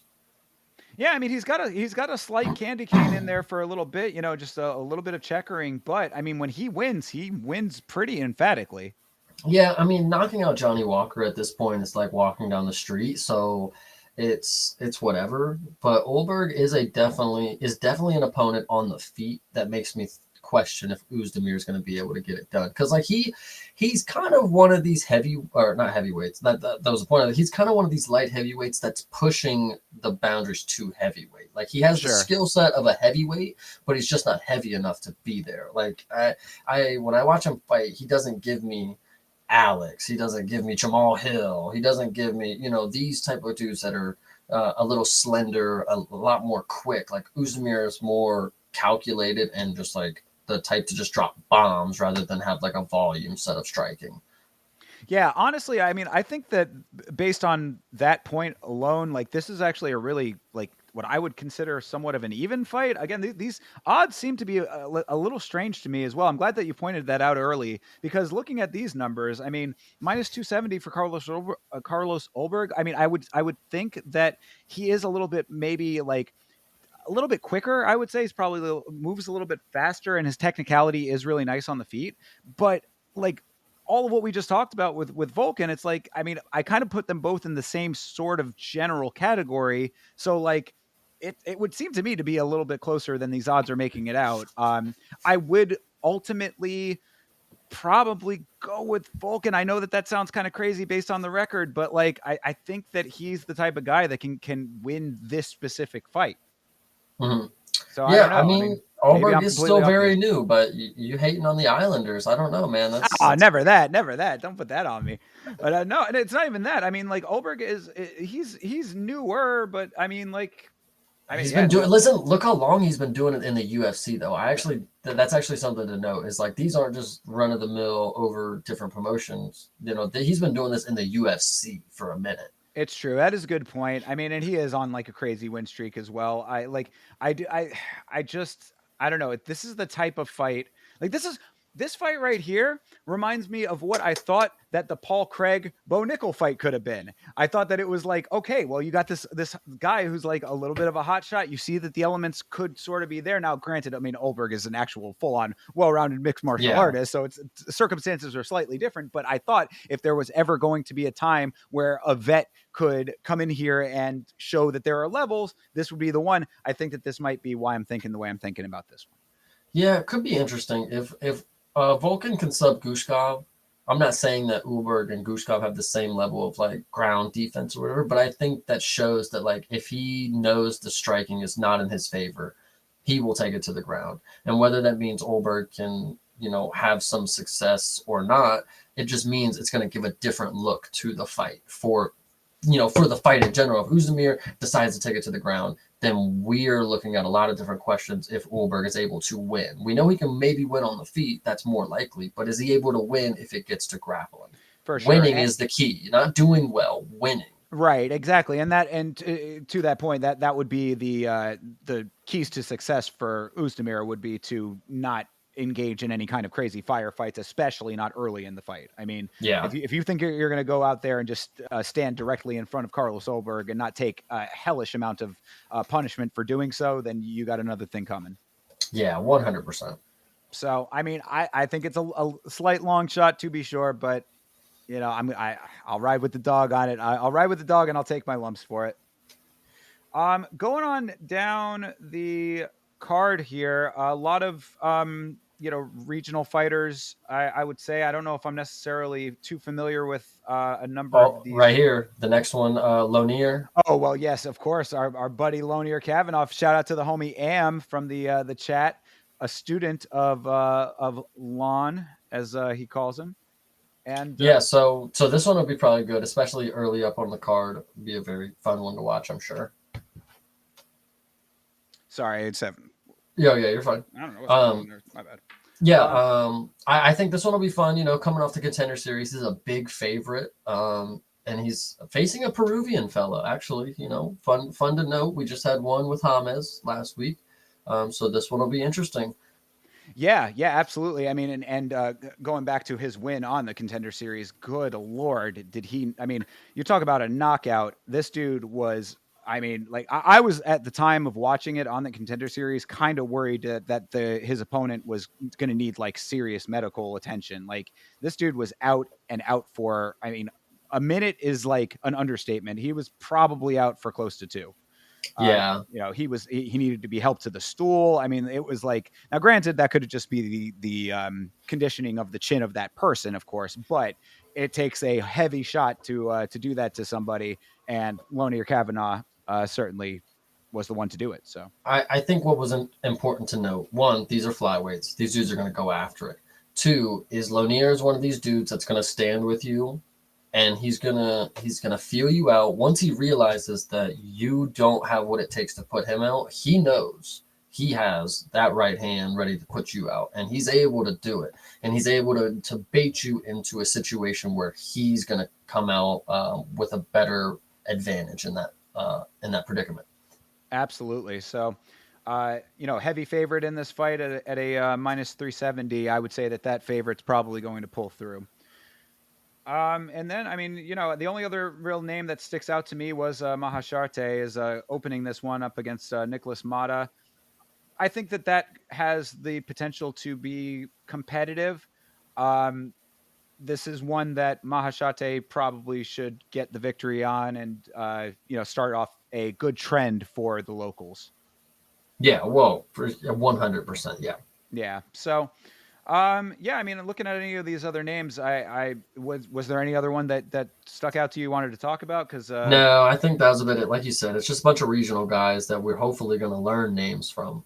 and that is why watching cards like this is important, because these fighters from other parts of the world that are going to be coming up and showing out in the organization over here, they start out on cards like this. You get a feel for what you're getting into, and your betting analysis becomes that much better. So, and of course, also a lot of potential for these fights to be very entertaining. Generally, from this region of the world, I mean, you're seeing a lot of bantamweights, flyweights. You're seeing a lot of smaller frames and builds on these fighters. Those divisions are extremely competitive right now. So if any of these guys shows out in a big way, they could be getting bumped up against some legitimate killers. So you want to know about these guys. Yeah, and unfortunately, I'm looking at the records, and there's not adding too much promise for how notable they're going to be outside of this card here. Moving forward, 16-5, 13-3, 18-5. It's like maybe if you weren't fighting on the regional card against somebody in that region as well, like look, China, Korea, England, Korea, China. Maybe we're not going to see you do too great when it comes to whoever wins and them moving forward. But for the losers, maybe you'll get a can next time, and maybe you'll be able to do good. Absolutely. And all I'm hoping for is that these fights are entertaining, because this card starts, everybody. If you are on the East Coast of the United States, this begins at 3 o'clock. That's a.m. So 3 o'clock in the morning. Me and Chase Parton are going to be doing individual watch alongs. I'm going to be sitting with a very large can of Red Bull, having to keep my voice down because my neighbors will be sleeping. Um, it's going to be a little bit of a struggle. It's going to be a little bit of a struggle here, but both of us will be live for our individual watch alongs. You can watch me at YAMMA Show on YouTube, youtube.com/@YAMMA Show. Chase, I know that you can tell them where they can find you. They can find me on youtube.com/@CPSmalls, and I'll be doing the watch along. Obviously, we'll have predictions videos out coming this week and the following weeks for every card.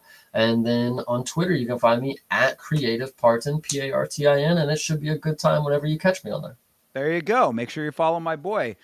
New episode of YAMMA will be coming out this week. Hopefully, I am putting it out there so that I make sure that it does happen, talking about everything that we basically talked about today in a little bit more solid comedic form. So keep an eye on the channel for that. I can be found on Twitter and Instagram at YAMMA Show as well. And if you are interested, we are also streaming live to Twitch, Kick, and Trovo. In addition to YouTube, that is also at YAMMA Show. So keep an eye out for us. We will be around. We will be here for those fights. Have a great rest of your week leading up to the fights, everybody. And until we see you next time, as always, fight on.